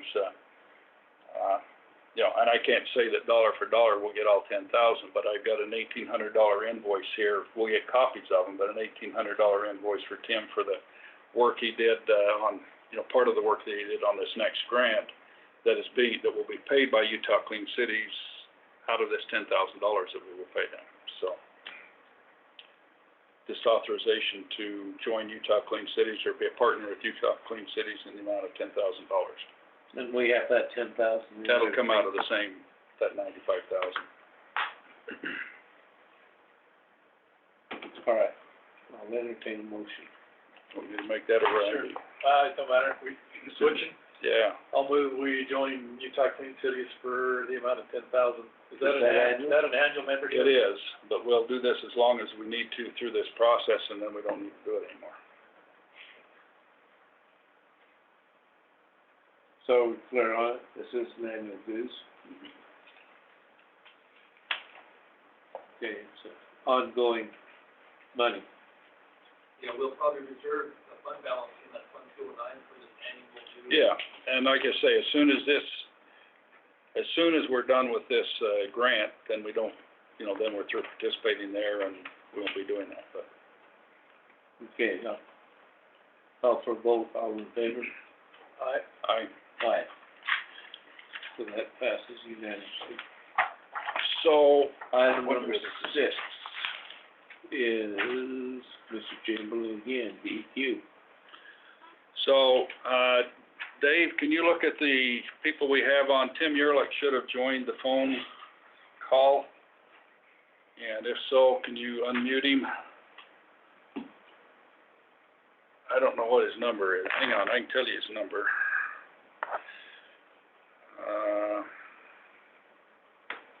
I had to get to my own mute button. Sorry about that. I have a, what 801, number? that's it right there. Okay, he's unmuted. Tim, Hello. you on, Tim? All right. So Tim Yerlich is, was a former UDOT employee. He was the one that approached me back about a year ago about would we be interested in receiving a grant to install, this was, I don't know if you call it a grant, Tim, but this would be for the Volkswagen settlement money that Utah State was, or Utah Department, or UDOT was using to put chargers kind of throughout the state in places that were gaps or lacking. Mm-hmm. And so Tim and I started working on that back then. That's kind of water under the bridge. I mean, it's not installed, but the infrastructure's in, the conduit's in the ground and stuff. This goes over at the Canab Center. Mm-hmm. This will be the initial charging point for the shuttle buses. Once we purchase a shuttle, test shuttle, go down in the canyon, they're down in Zion, that's where they will need to charge because it'll take a fast charger and then slow charger anyway. We'll be using that initially. But that wouldn't be a good source for, ultimately, if we get to electric shuttle service going in and out of the park, it wouldn't be adequate for that. So with that, Tim, would you kind of explain what you've done now with the two grants? There's the Utah Volkswagen grant and then the Utah DEQ Workplace grant. To kind of bring us up to speed on where we're at on that, and then sort of where we're at as far as funding and stuff. Okay, sure. Did you by chance forward everybody that PDF handout? We've got it in our packets. I actually, Tanya, Yeah, might bring it up, but. Don't worry about bringing it up, just I'll explain what's in it. So there's a handout that explains, this all started back in 2018 with House Bill 3, allocated $200,000 to UDOT to partner with local governments for alternative fuel development. So we pursued electric car charging, and about the same time, the Volkswagen Mitigation Trust, the lawsuit from the Department of Justice came through, and I think Utah got like $37 million of the Volkswagen mitigation settlement, and of that they put 15%, so it really was only about $2 million they put aside for car charging. We went ahead and applied. We used the $200,000 from the legislature to apply as our match towards that grant, and we ended up winning about, I want to say right around $1.2 million to do fast DC car charging. And in that packet, there's a really good explanation from the National Governors Association on the types of charging and what it all looks like. So you'll see a couple different things in there that are helpful explaining this. Once we got the Volkswagen money, we ended up stepping back using GIS, went and looked at all of the gaps. We also tried to partner with the Federal Highway Administration. They have their alternative fuel corridor that they want to try to develop. There's also what they call the Rev West Group, which is an 8-state regional agreement between the governors to electrify the western parts of the state. So that was kind of in line with all that. And then they came along with another $5 million through the legislature for workplace charging. And because the Volkswagen money was not state money, we were able to use that as our match. So phase 1 project was used as our match for phase 2. So that's you'll see the $144,000, that's phase 1, that's Volkswagen. Then you'll see the $176,000, which is the workplace grant that we just recently got. The one discouraging thing on the workplace grant is they are not covering what's called the cloud plan or the warranty. And I did what I could with the contractors to somewhat load it up, but I wanted to try to get at least 5 years cloud plan and warranty service on it so that you're not stuck with an asset that might be broke in a couple of years. What the cloud plan does, it allows car drivers to see that you have stations available do reservations. We can start billing for the electricity, things like that. So the master plan really was trying to build around the shuttle project, but we were going to put between those two car charger projects, you're going to have 3 fast DC chargers and up to 7 what they call level 2 dual ports. So you'd be able to charge in the back overnight. The shuttles would be able to charge, but when they're running during the day, they could be up front. The good thing is Kanab is in a really good central location for access to the national park system, whether it's Grand Canyon, Lake Powell, Zions, Bryce, so forth and so on. So I think it's a really good project. And going back to what I said, the unfortunate thing, the workplace grant did not cover about $42,000 worth of the warranty that I would really like to figure out how to make sure that we get that. And so I'll continue to look at other grant opportunities. I want to talk to Brent about the Community Impact Board. I know there's some different possible grants we can get out of the state. So we'll keep pursuing that, trying to get that approach figured out. So did I cover everything, Brent? Yeah, just a comment there, clarification. The installation of these grants, both the Volkswagen and the DEQ grant, neither of those are requiring that $42,000, warranty and cloud stuff right now. I mean, basically, we get them installed for no cost to the county while we figure out how we're going to get monies to pay for the cloud and a warranty, a 5-year warranty on them. But yes, part of the problem, part of the issue too is that DEQ grant, there was a real concern that with all things going on, COVID and otherwise, that money was not going to be available for very long. And so for what it was worth, it was, if we were going to do it, we needed to strike fast or there may not be any money there available. So we struck fast. Tim put together a grant application. We applied and was awarded the grant. Now I need to sign off on the grant. It's the same kind of thing, Rob, you might want to weigh on that, but we agree to take the grant, but we don't actually have to do anything. Ultimately it comes once it's installed. Once we start to install it, then is when we're actually accepting the money. We have no obligation of county monies toward it, but at the end of the day, we're going to have a charging system that we certainly want cloud access, and we haven't figured out how to pay for that yet. But we'll work on that. Yeah, I think you're correct, Brent, but I think we can at least get 2 years of warranty, if possibly 3 years on it, but I'd really like to go for the 5. But you are correct that we don't need to, come up with the $42,000, but we would have to scale back our expectations of what we get. Does some of this include that Rocky Mountain grant that they got in the last legislature? No, so that's the source that we need to go after there. They hit me up about saying, please apply. Yeah, we need to do something like that, and also Kane actually I think might have some of that available. So that's part of the discussion Tim and I's been having is there sources to go after for this grant, for this money, and the fact that we're bringing $320,000 to the table as far as match. If we can get that Rocky Mountain or Kane or whatever, I mean, I'm not terribly concerned about finding that. We just got the grant from DEQ. Now we got to go out and find this other money. But yeah, and just one other note, like you said, with COVID, that the state's pulling back quite a few projects.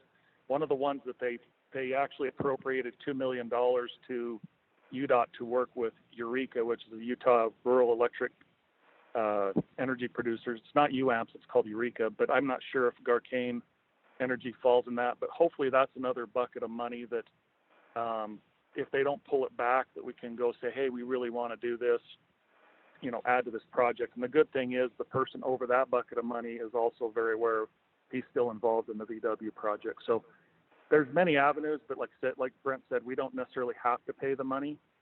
It would be nice because I would rather have 5 years of warranty on that.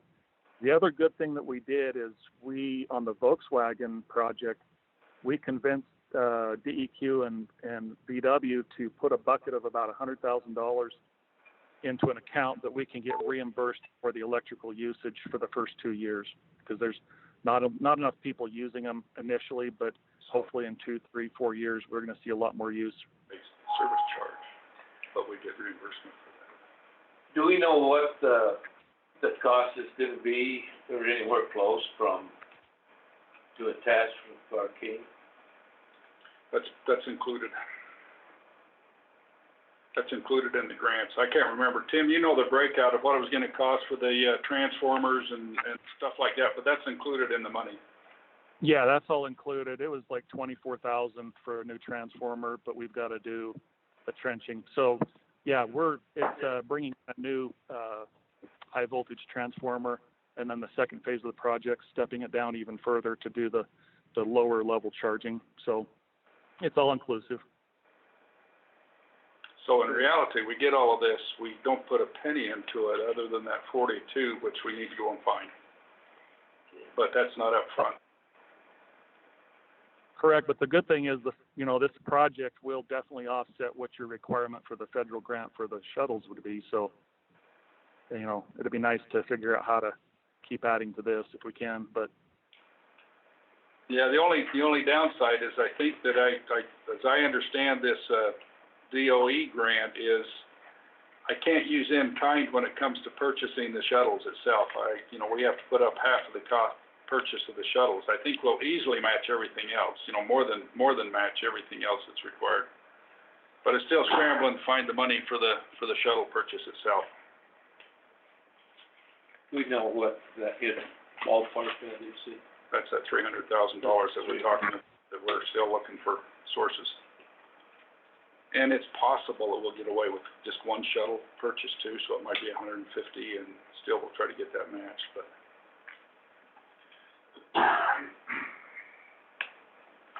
So anyway, we need an agreement to sign off on this grant from DEQ in the amount of $176,398.62.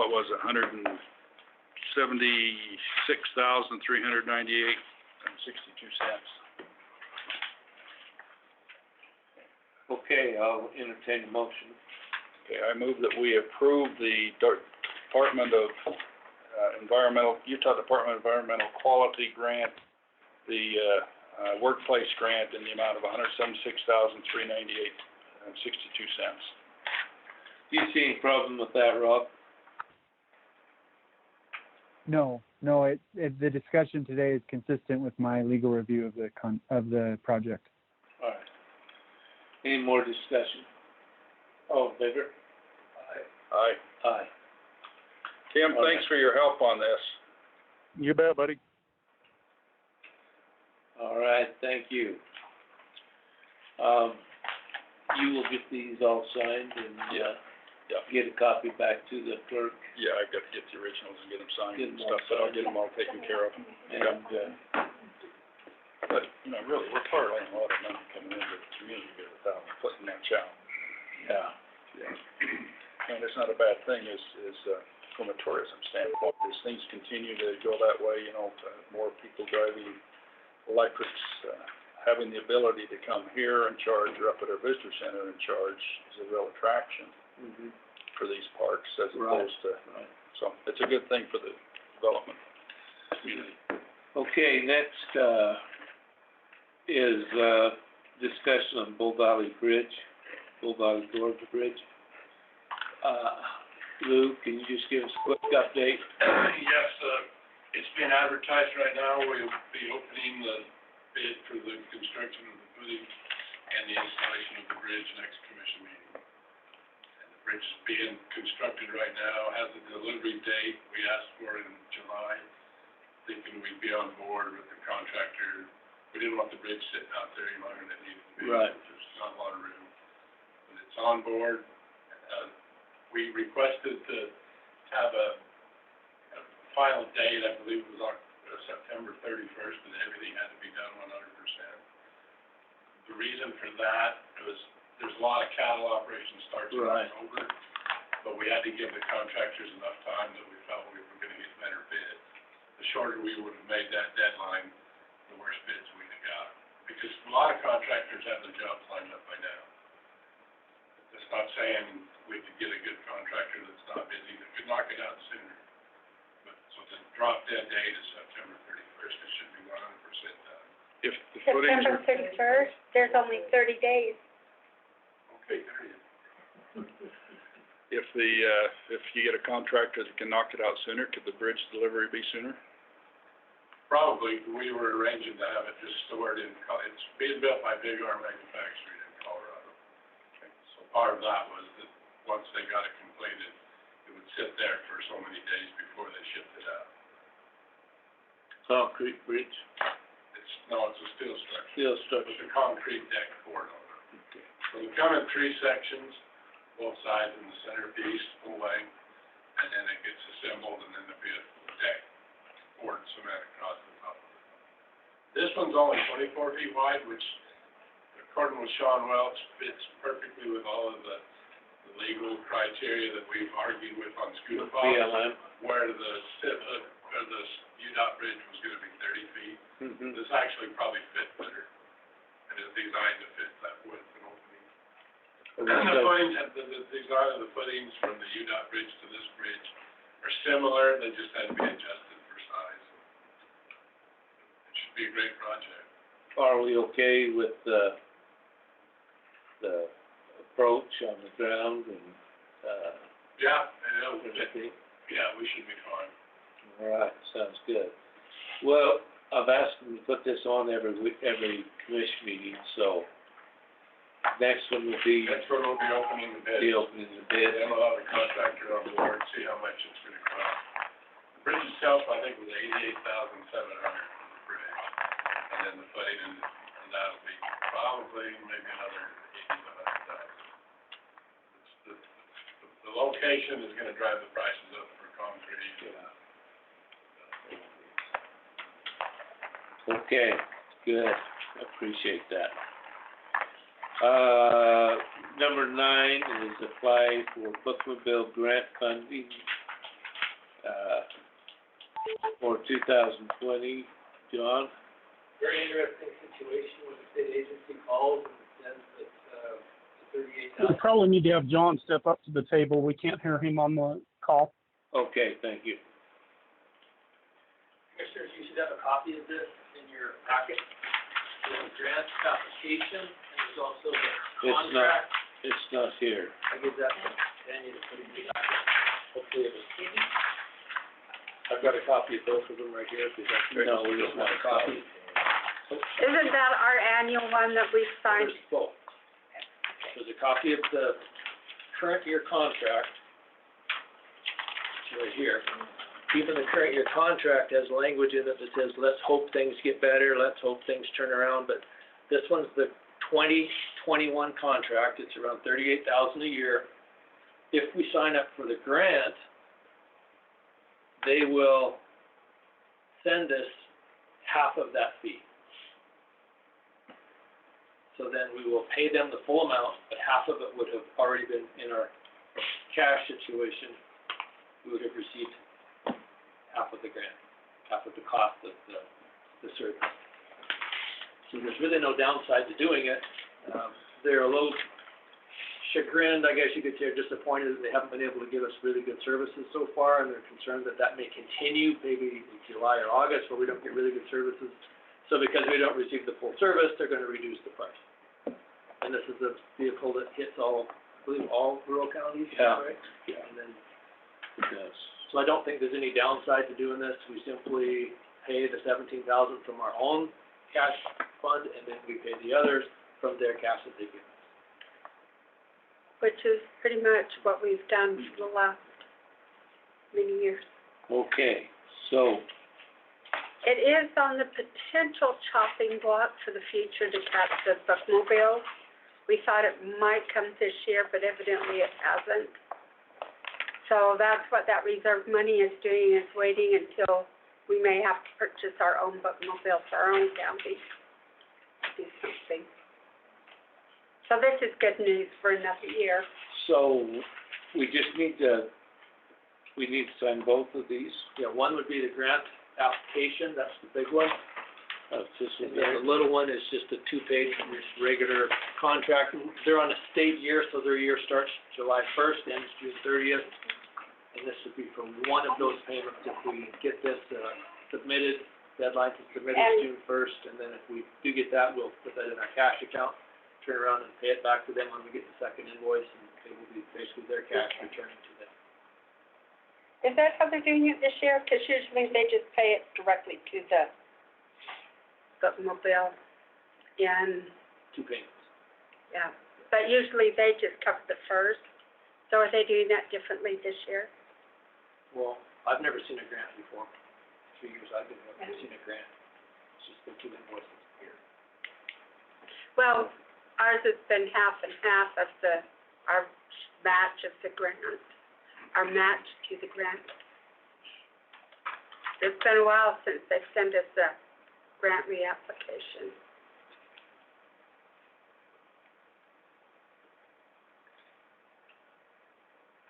Right. So, you'll give us these originals, get you a copy to work from, and, okay. And we'll get this submitted if you approve the grant application.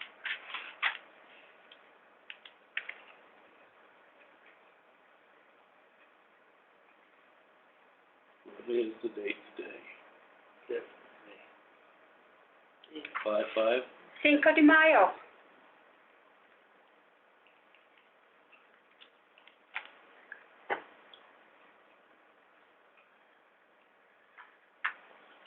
I see on there that there's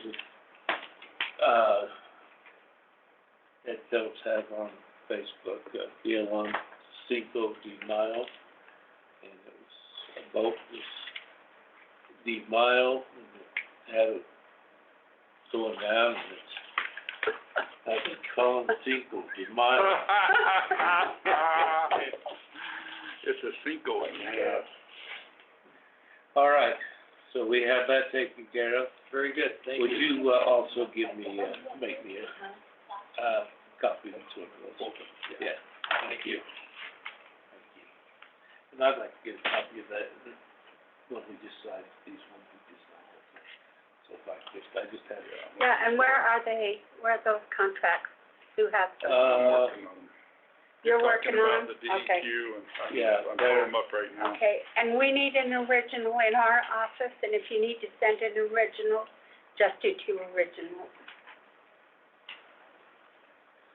Okay, number 10, discussion for fire restrictions and how to proceed. Alan and Spencer Rollo. I didn't know this was on here. This was the last one put on, remember, I sent it over. I had to call and beg her late Friday to Oh, all right. Well, I thought. bribe her with a milkshake that she didn't know about. I'll get her a milkshake. Spencer mentioned something about it, and I didn't, I said, well, I didn't see it on there, so. Yeah. Is Spencer on the phone?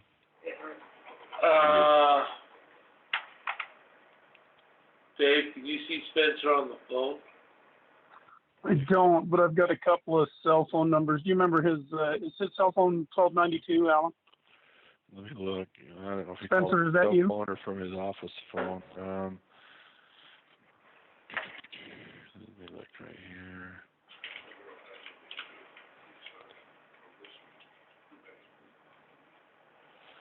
I've had 0671. 819-0671. 0671, yeah.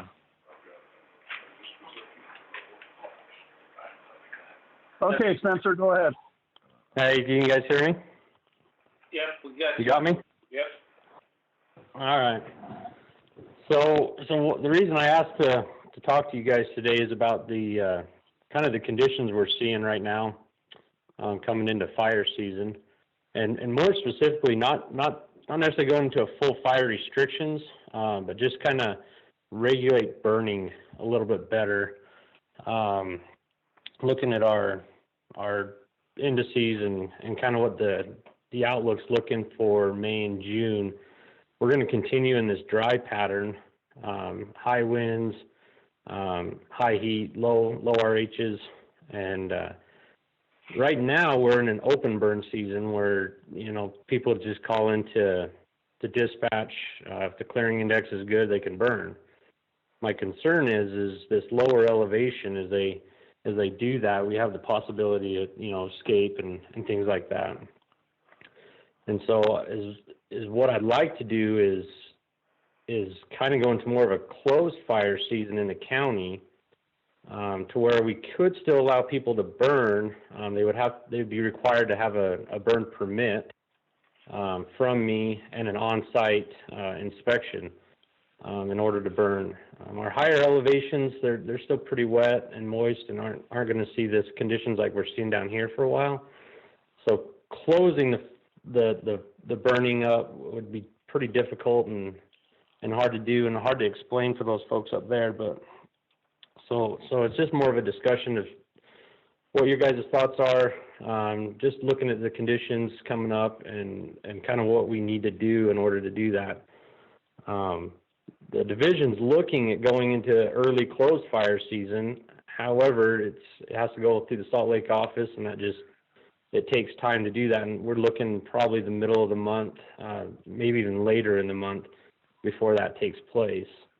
And so this is just to kind of help us with conditions that we're seeing right now, and help with regulating burning a little bit.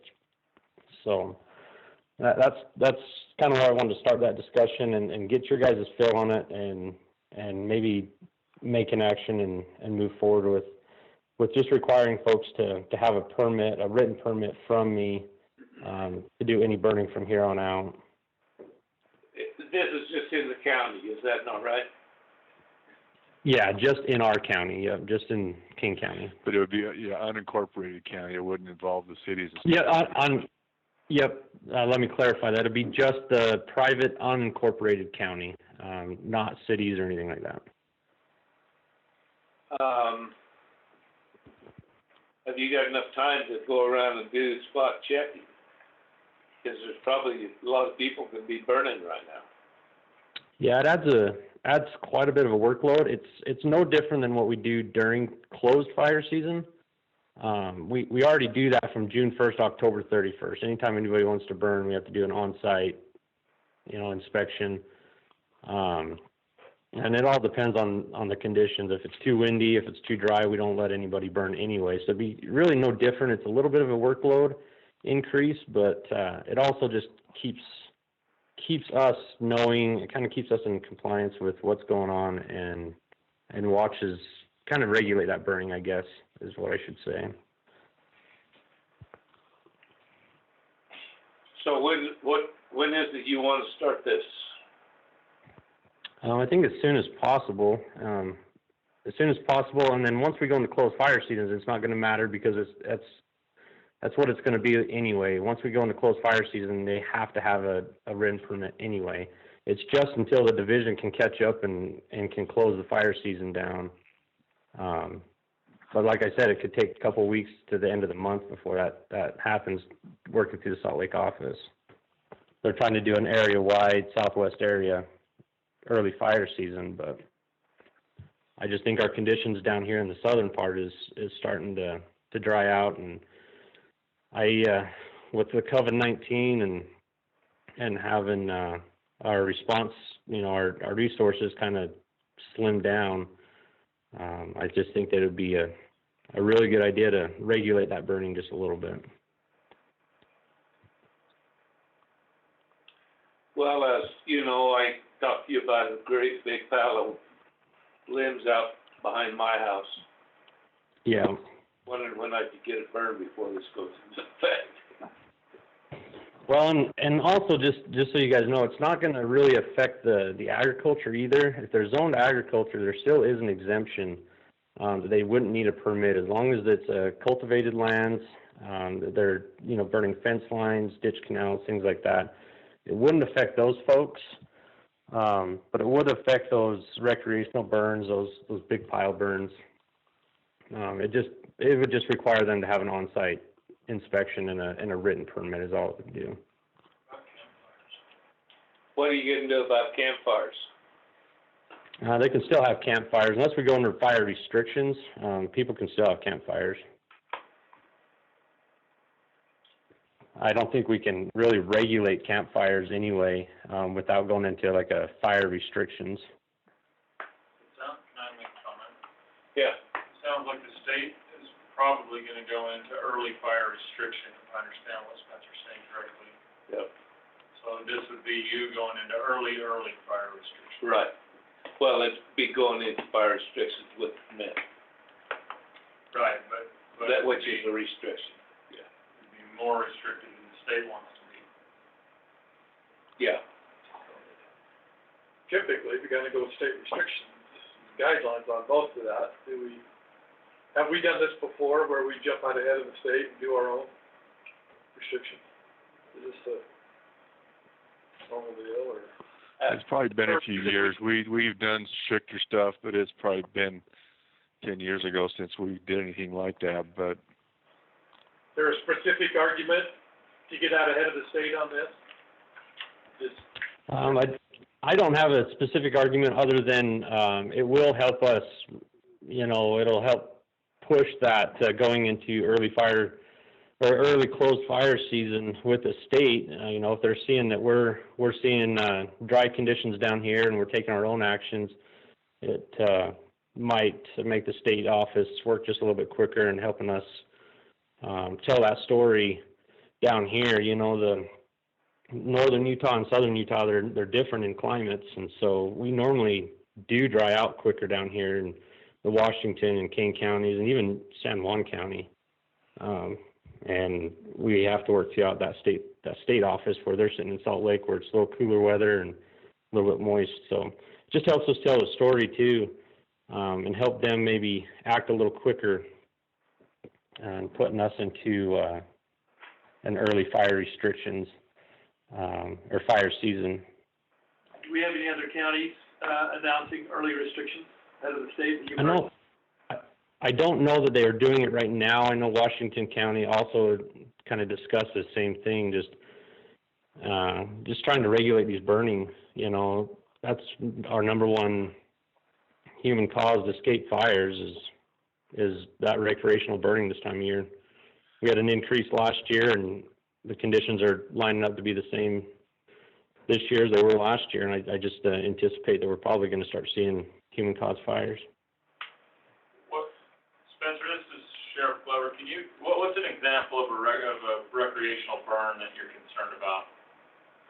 So what it would be is piles of weeds that folks have piled up in the back of their yards, limbs, pile of limbs that they're cleaning up their lots, doing that springtime burning or cleaning.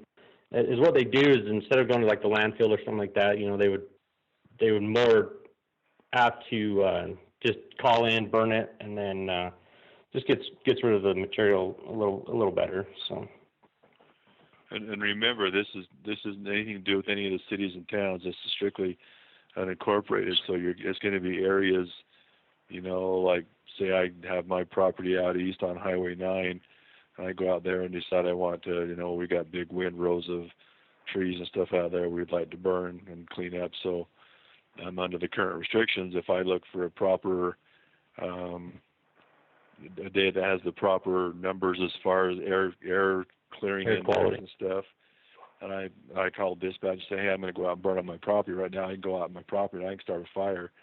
That's huge. If you know my kids and have seen the fires they build out there, we're talking huge fires. So I right now I can go out and do that. I would hopefully be smart enough not to do that because I've been out to our property and it is extremely dry. That's the problem. Is you're going to get these people with bigger pieces of land, that are going to be wanting to burn trees that they've grown out, or brush and stuff, and get rid of that kind of stuff. We're talking about those kind of fires. You as a citizen here in Kanab, as long as Kanab allows it, you can still go burn your stuff in your backyard if you want to. But this is going to be those bigger, probably non-agricultural type burns out in the county that I think we're trying to regulate more than anything, or people who do have homes, out that are in county land that are surrounded by BLM, brushland, or whatever, and they're going to get that going, and that's going to spread. That's the kind of stuff we're trying to stop. And it's not that it's necessarily going to stop it. It's just they're going to have to call Spencer. He's going to have to go look. If he's comfortable with it, he can still issue them a permit. It's just they can't just burn nilly-willy whenever they want to right now. And so that's kind of what we're trying to do. Thanks, Alan. Yeah, that explains it. I guess I should have been more specific. It's out in the county. It's those bigger landowners, big dozer piles, things like that. Well, if you feel you have the ability to do on-site checking, that's all I really don't think it'd be bad to put a permit system in place, as long as it's not too restrictive. Yeah, and I don't anticipate it being too restrictive. It would be like, just like normal if I was going out into the close fire season, June 1st, October 31st. We would just make time for it, and we just coordinate with landowners. You know, a lot of them come up on the weekends, and we might have to work a few weekends here and there for a couple hours.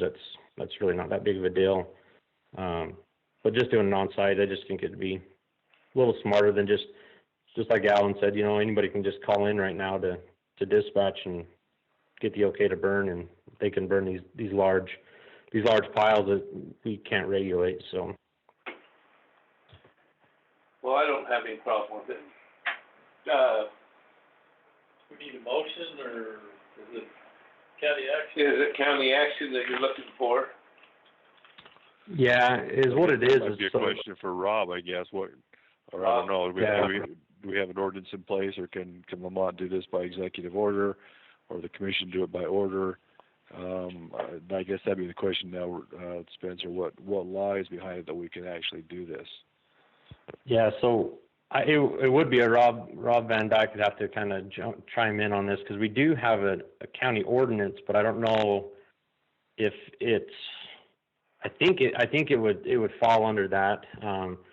The county fire warden, deputies of the county fire warden, county sheriff, or any law enforcement officer may refuse, revoke, postpone, cancel permits when they find necessary. We can also go into early fire restrictions, you know, per the fire warden and the county sheriff.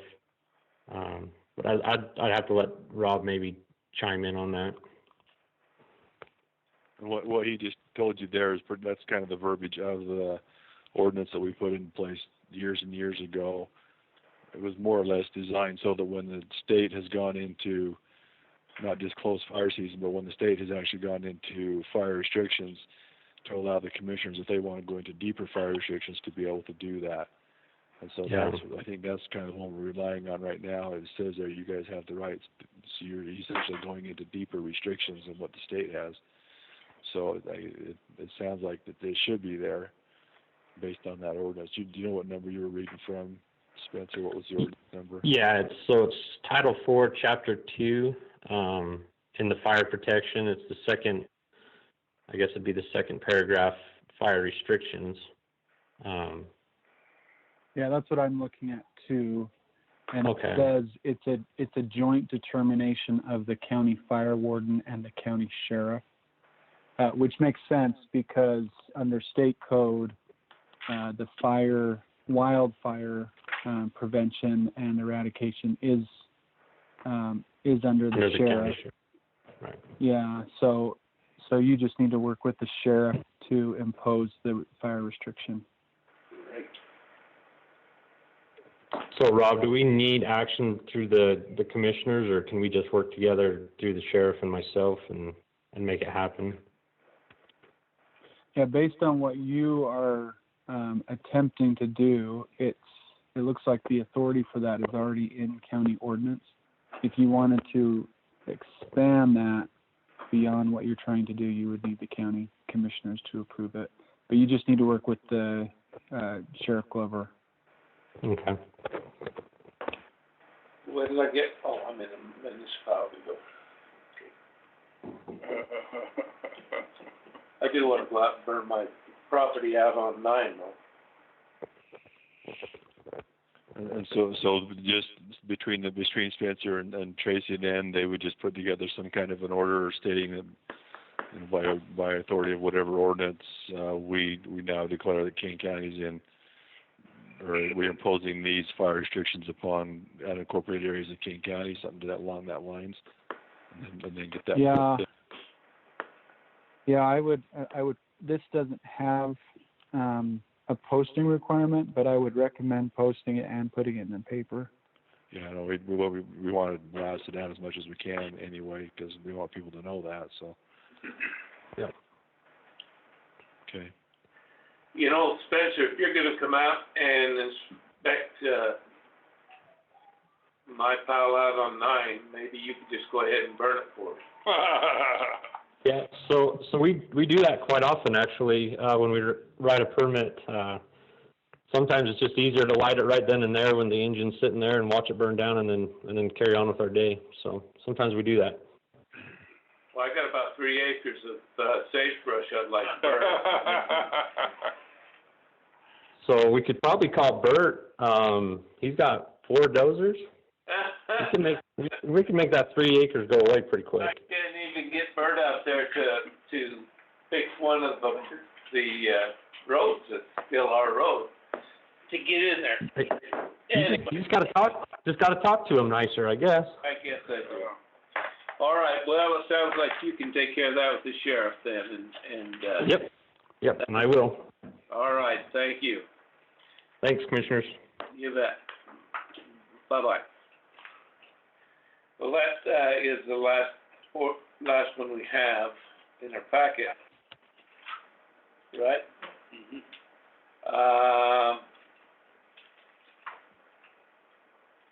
We do have an MBA today. We have an MBA 2. Do we want to go into executive session now? Or you leave? Yeah. Let's go into executive session for half an hour. We get to it within half an hour. Do we have MBA at 1 or 2? Pardon me? MBA's 2. It's a 2. I saw an email that it said it had been mistakenly listed as 1 a.m. and it was really 1 p.m. Is that what was it noticed for? Oh. Well, can we make it?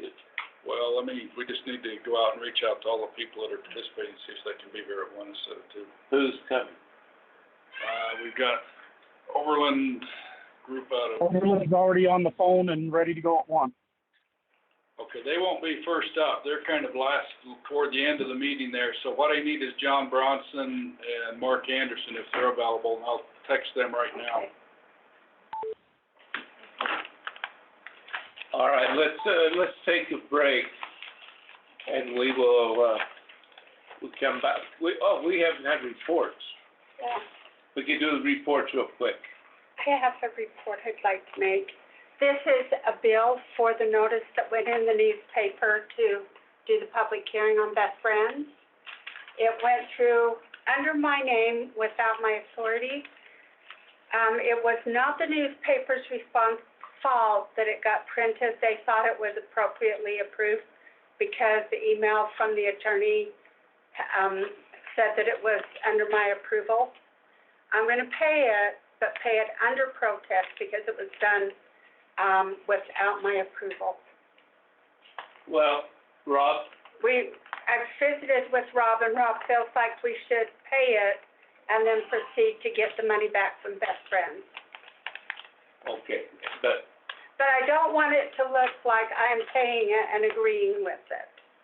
so you had absolutely nothing to do with it at all? Nothing to do with it at all. Never heard about it? No notice from the attorney, no notice that it was in and this attorney has done public notices and they send it to the newspaper and carbon copy me. Not even a CC to let me know that it has occurred. When you said the attorney, you're talking about their counsel? No, it was actually Randy Larson, who is the Kane County representative on this issue. I think he'd been notified by their attorney that it was approved Yeah, for... it's part of the ongoing process. Did you? They jumped. They jumped the gun and they, if they'd have sent me that notice, I'd been saying to the commission, why are you doing this? My concern is if you pay it. Well, Can I jump in here? Sure. yeah, So part of this is administrative and you don't need a public meeting to discuss it. And then part of it's part of potential litigation. So I don't know that you need to continue to discuss it. All right, we'll Okay. discuss it. We know what it is now, we'll discuss it in the executive session. Okay. 4 dates? Okay, come on up here and let's, we'll get your reports. I had something to do with reports. Oh, I will tell you about reports. What we You wanna go first? Go ahead. So a few meetings ago, Camille brought forward some really, you could say grim, I guess, revenue projections for the year and for what we've already had booked for March and April, and Carla got involved in that with revenues as far as the state sales tax collections and TRT and TRCC collections. So we know we're in a revenue nosedive for the last couple months. That affects our overall revenue for the year, of course, which should affect our overall expense behavior for the year. So in meeting with Commissioner Smith and with Carla last week, we talked about having a revenue meeting with department heads and elected officials on May 20th to Wednesday at 10 a.m. A follow-up to that on August 5th. It's, I believe, also a Wednesday at 10 a.m. And so again, May 20th and August 5th, in commission chambers, all elected officials and department heads, please look at your revenues real closely. I'll have lots of data. I'll be meeting with all elected officials and department heads to get prepared for these meetings. June 9th, we do have a budget opening, and we've got 3 or 4 items on there, but if you do have any items, department heads, elected officials, please let me know those. And then September 14th is a Monday. That's when we would anticipate starting our budget planning for the 2021 year. So May 20th and August 5th for revenue meetings, budget opening June 9th, and then the week starting September 14th for next year's budget planning. So, John, you know, when you and I and Commissioner Smith talked about having a meeting to review our budget and where we're at this year, when is that going to take place? Not just our revenues, but when are they gonna take a look at what is happening to their current budget so they can make adjustments and? That should just be between us 5. Okay. Let's just, the 3 commissioners and you and John and I. And Kevin? Yeah, and Kevin 6. Okay. And that would be more of an expenditure type meeting? Well, it's looking, because these aren't gonna come in, we're gonna have to make sure we have cash flow to handle budget. And when we've got the one fund that might be cash flow negative if we aren't Negative, yes. careful. Do you wanna set a date for that meeting? Yeah, whenever we all can get together. The sooner you start looking, you can make smaller adjustments now that will solve the problem. The longer you wait, the bigger the adjustments are gonna have to be. We probably ought to do that in June. The first of June. Can I make a comment on that? Yeah. I would encourage you to have your, overall budget discussion, even if it's just among 3 or 4 of you, at the same meeting where the rest of the elected officials are at, because adjustments are gonna be made, it's gonna require buy-in from everybody.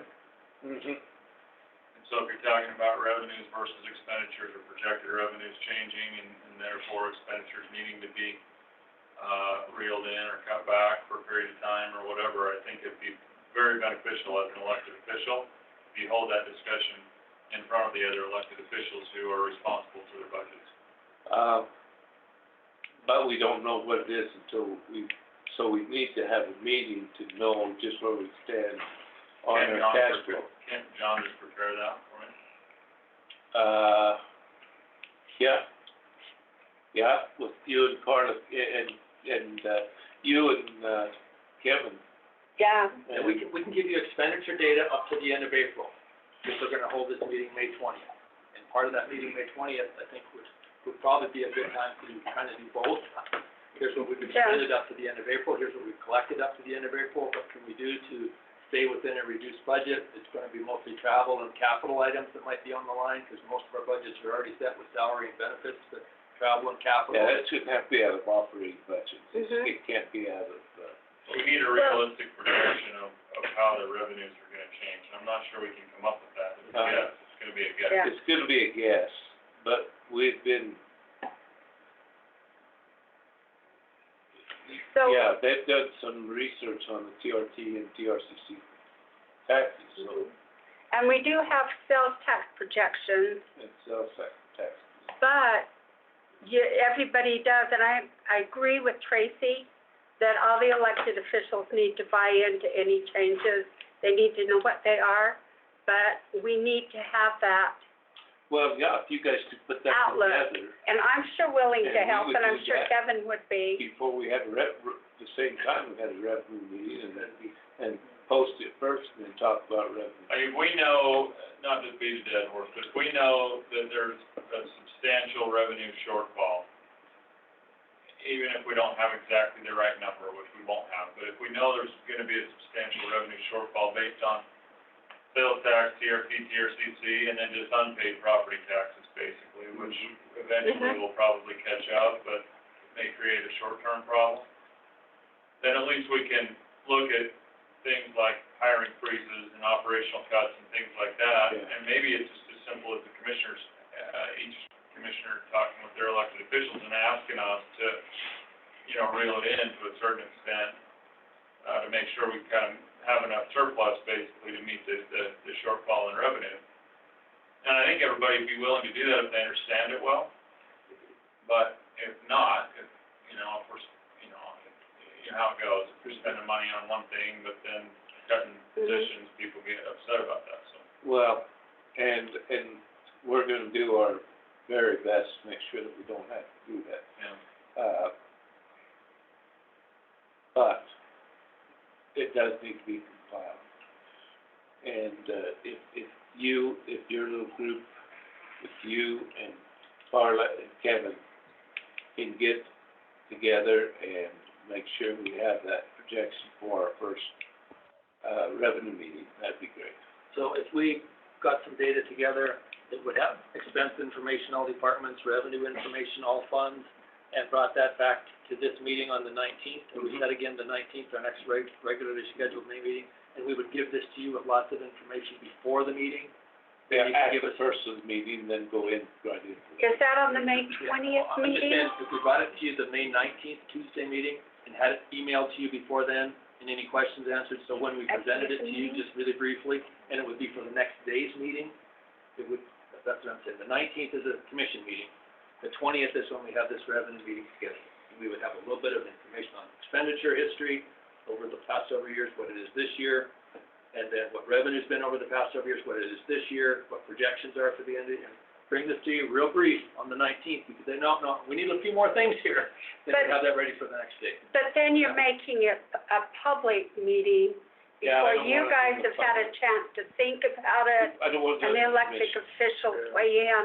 I'm just saying, we could have data ready to give you, and you could say, no, add one more thing for tomorrow's meeting. Oh, you mean outside of, not on, No, not on the Not agenda. part of the agenda, Just give you okay. some spreadsheets and run these by you, and We can run it through the elected officials, department heads, too, there's no secrets here. Yeah, let me do this, and this, because this dialogue is gonna take a little while here. So, a lot of people that I was forwarding the thing to noticed it said 1 o'clock, but I was telling everybody it's 2 o'clock. I can get everybody on queue, I think, for 1 o'clock if we wanna agree to that right now, because I need to notify them. all right, we'll wait. So, MBA is 1 o'clock? You're about ready to go, he's got to go. I gotta go in 20 minutes, but 1 o'clock, yeah. Okay, MBA is 1 o'clock. I was just gonna say that we're talking about this May 20th meeting and then potentially a future commission meeting to make some financial decisions. And, I'm only one elected official, but if we are projecting seriously lower, revenues, and we know that already, we just don't know what they are. But if we know that they're gonna be a lot less, revenues that affect the general fund, I, for one, support the commissioners, at a minimum, taking some action to approach your elected officials that you liaison with from the commission and taking some budgetary action. Maybe that means, that vacant positions are gonna have to remain vacant for a period of time. And we're not gonna fill vacant positions until, down the road a ways. Or maybe it means that you're gonna ask each department head or elected official to not spend non-essential funds, which for a lot of us, we don't do that anyway. We wait until the end of the year to buy something to make sure we can make it through, you know how that works. But anyway, I just think that it would be appropriate for the commissioners to take action even today or next meeting to say, you know, we're gonna at least hedge against this a little bit. Yeah, I think there's probably a lot of, Yeah. travel expense and everything like that that hasn't been able to go on during the COVID. Yeah, I know, so costs are down a bit. costs are down. That's what we kinda wanna know. Costs are down some for sure. I mean, I've been putting off on a lot of semi-major expenditures, trying to make sure that the market kind of comes back and things like that, vehicles and different things like that. So I'm sure everybody's doing that already. But it needs to be mentioned that if we're gonna have a 10%, 20% shortfall in revenues, like, we have to make that up somehow. Yeah. Hey, this is Rob. Can I jump in? Sure. So I definitely don't want people to leave this discussion with the idea that there is something dire going on, because the county is in a fairly good situation, particularly if you compare to other counties. Yes, we know that we're having major shortfalls in TRT and TRCC revenues.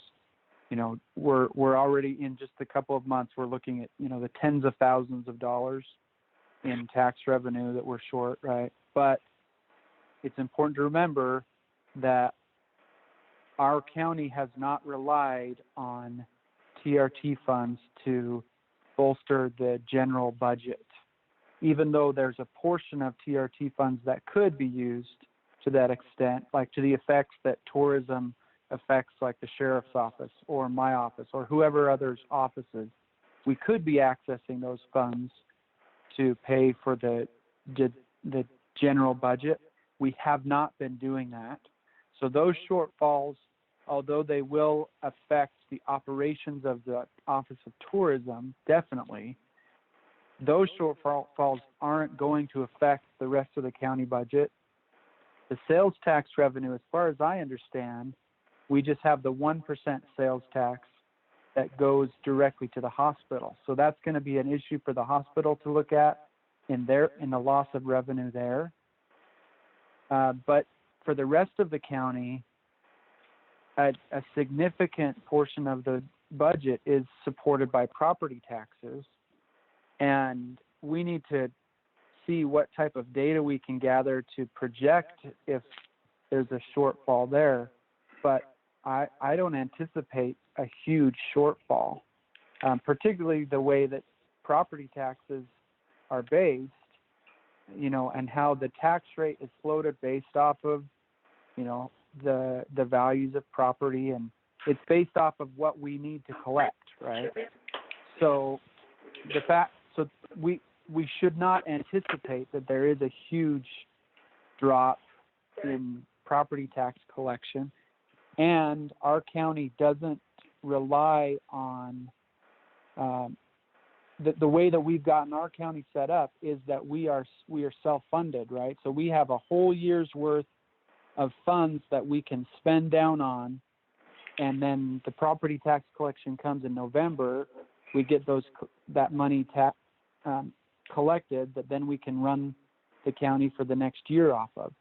Other counties aren't in that situation. Other counties have to borrow money at the beginning of the year to have operations, and then they pay that loan off when property taxes collections come in November. We're not in that situation. And so, sure, it's good to talk earlier on, but I don't think, especially our employees, should leave today with the assumption that there's going to be massive cutbacks. Yes, that. Well, that's up to Carl and John to fill us in on that decision. The one that's really on the headlight as far as a revenue stream is the sales tax that our general fund does collect. Last year we collected $1,196,000 in that fund in sales taxes that occur in the county. I budgeted $1.2 million this year. And going over these figures with Carla about 5 weeks ago, she was suggesting a realistic collections total for this year would be in the neighborhood of $800,000. If that happens, that's $400,000 out of our cash collections for the current year. Well, that's a big amount. And Rob is correct in that we've always had that year's cushion, we've built that year's cushion. Our general fund does not have that luxury. Well, The general fund is our issue. this conversation needs to go, is between the administrators, the county, these three right here, and these two, and the initial discussions we need to take offline. This is, Yeah. this level of this discussion is not public hearing, doesn't involve the attorney or the sheriff yet. What I would suggest, just with that though, is that, you know, because could be many employees that are listening in now that we do this thing this way. And I can't imagine that if what you're talking about in shortfall is gonna impact current employees. It may in fact impact what we do for hiring or those kinds of things. But I agree with Rob, I don't think people should be running away and saying, oh my gosh, I better start looking for another job. Of course. I So we don't want that kind of totally agree. impression to get out there. Yeah, that's why it's inappropriate to be having this conversation right now. Yep. I can't believe we're even here, to be honest.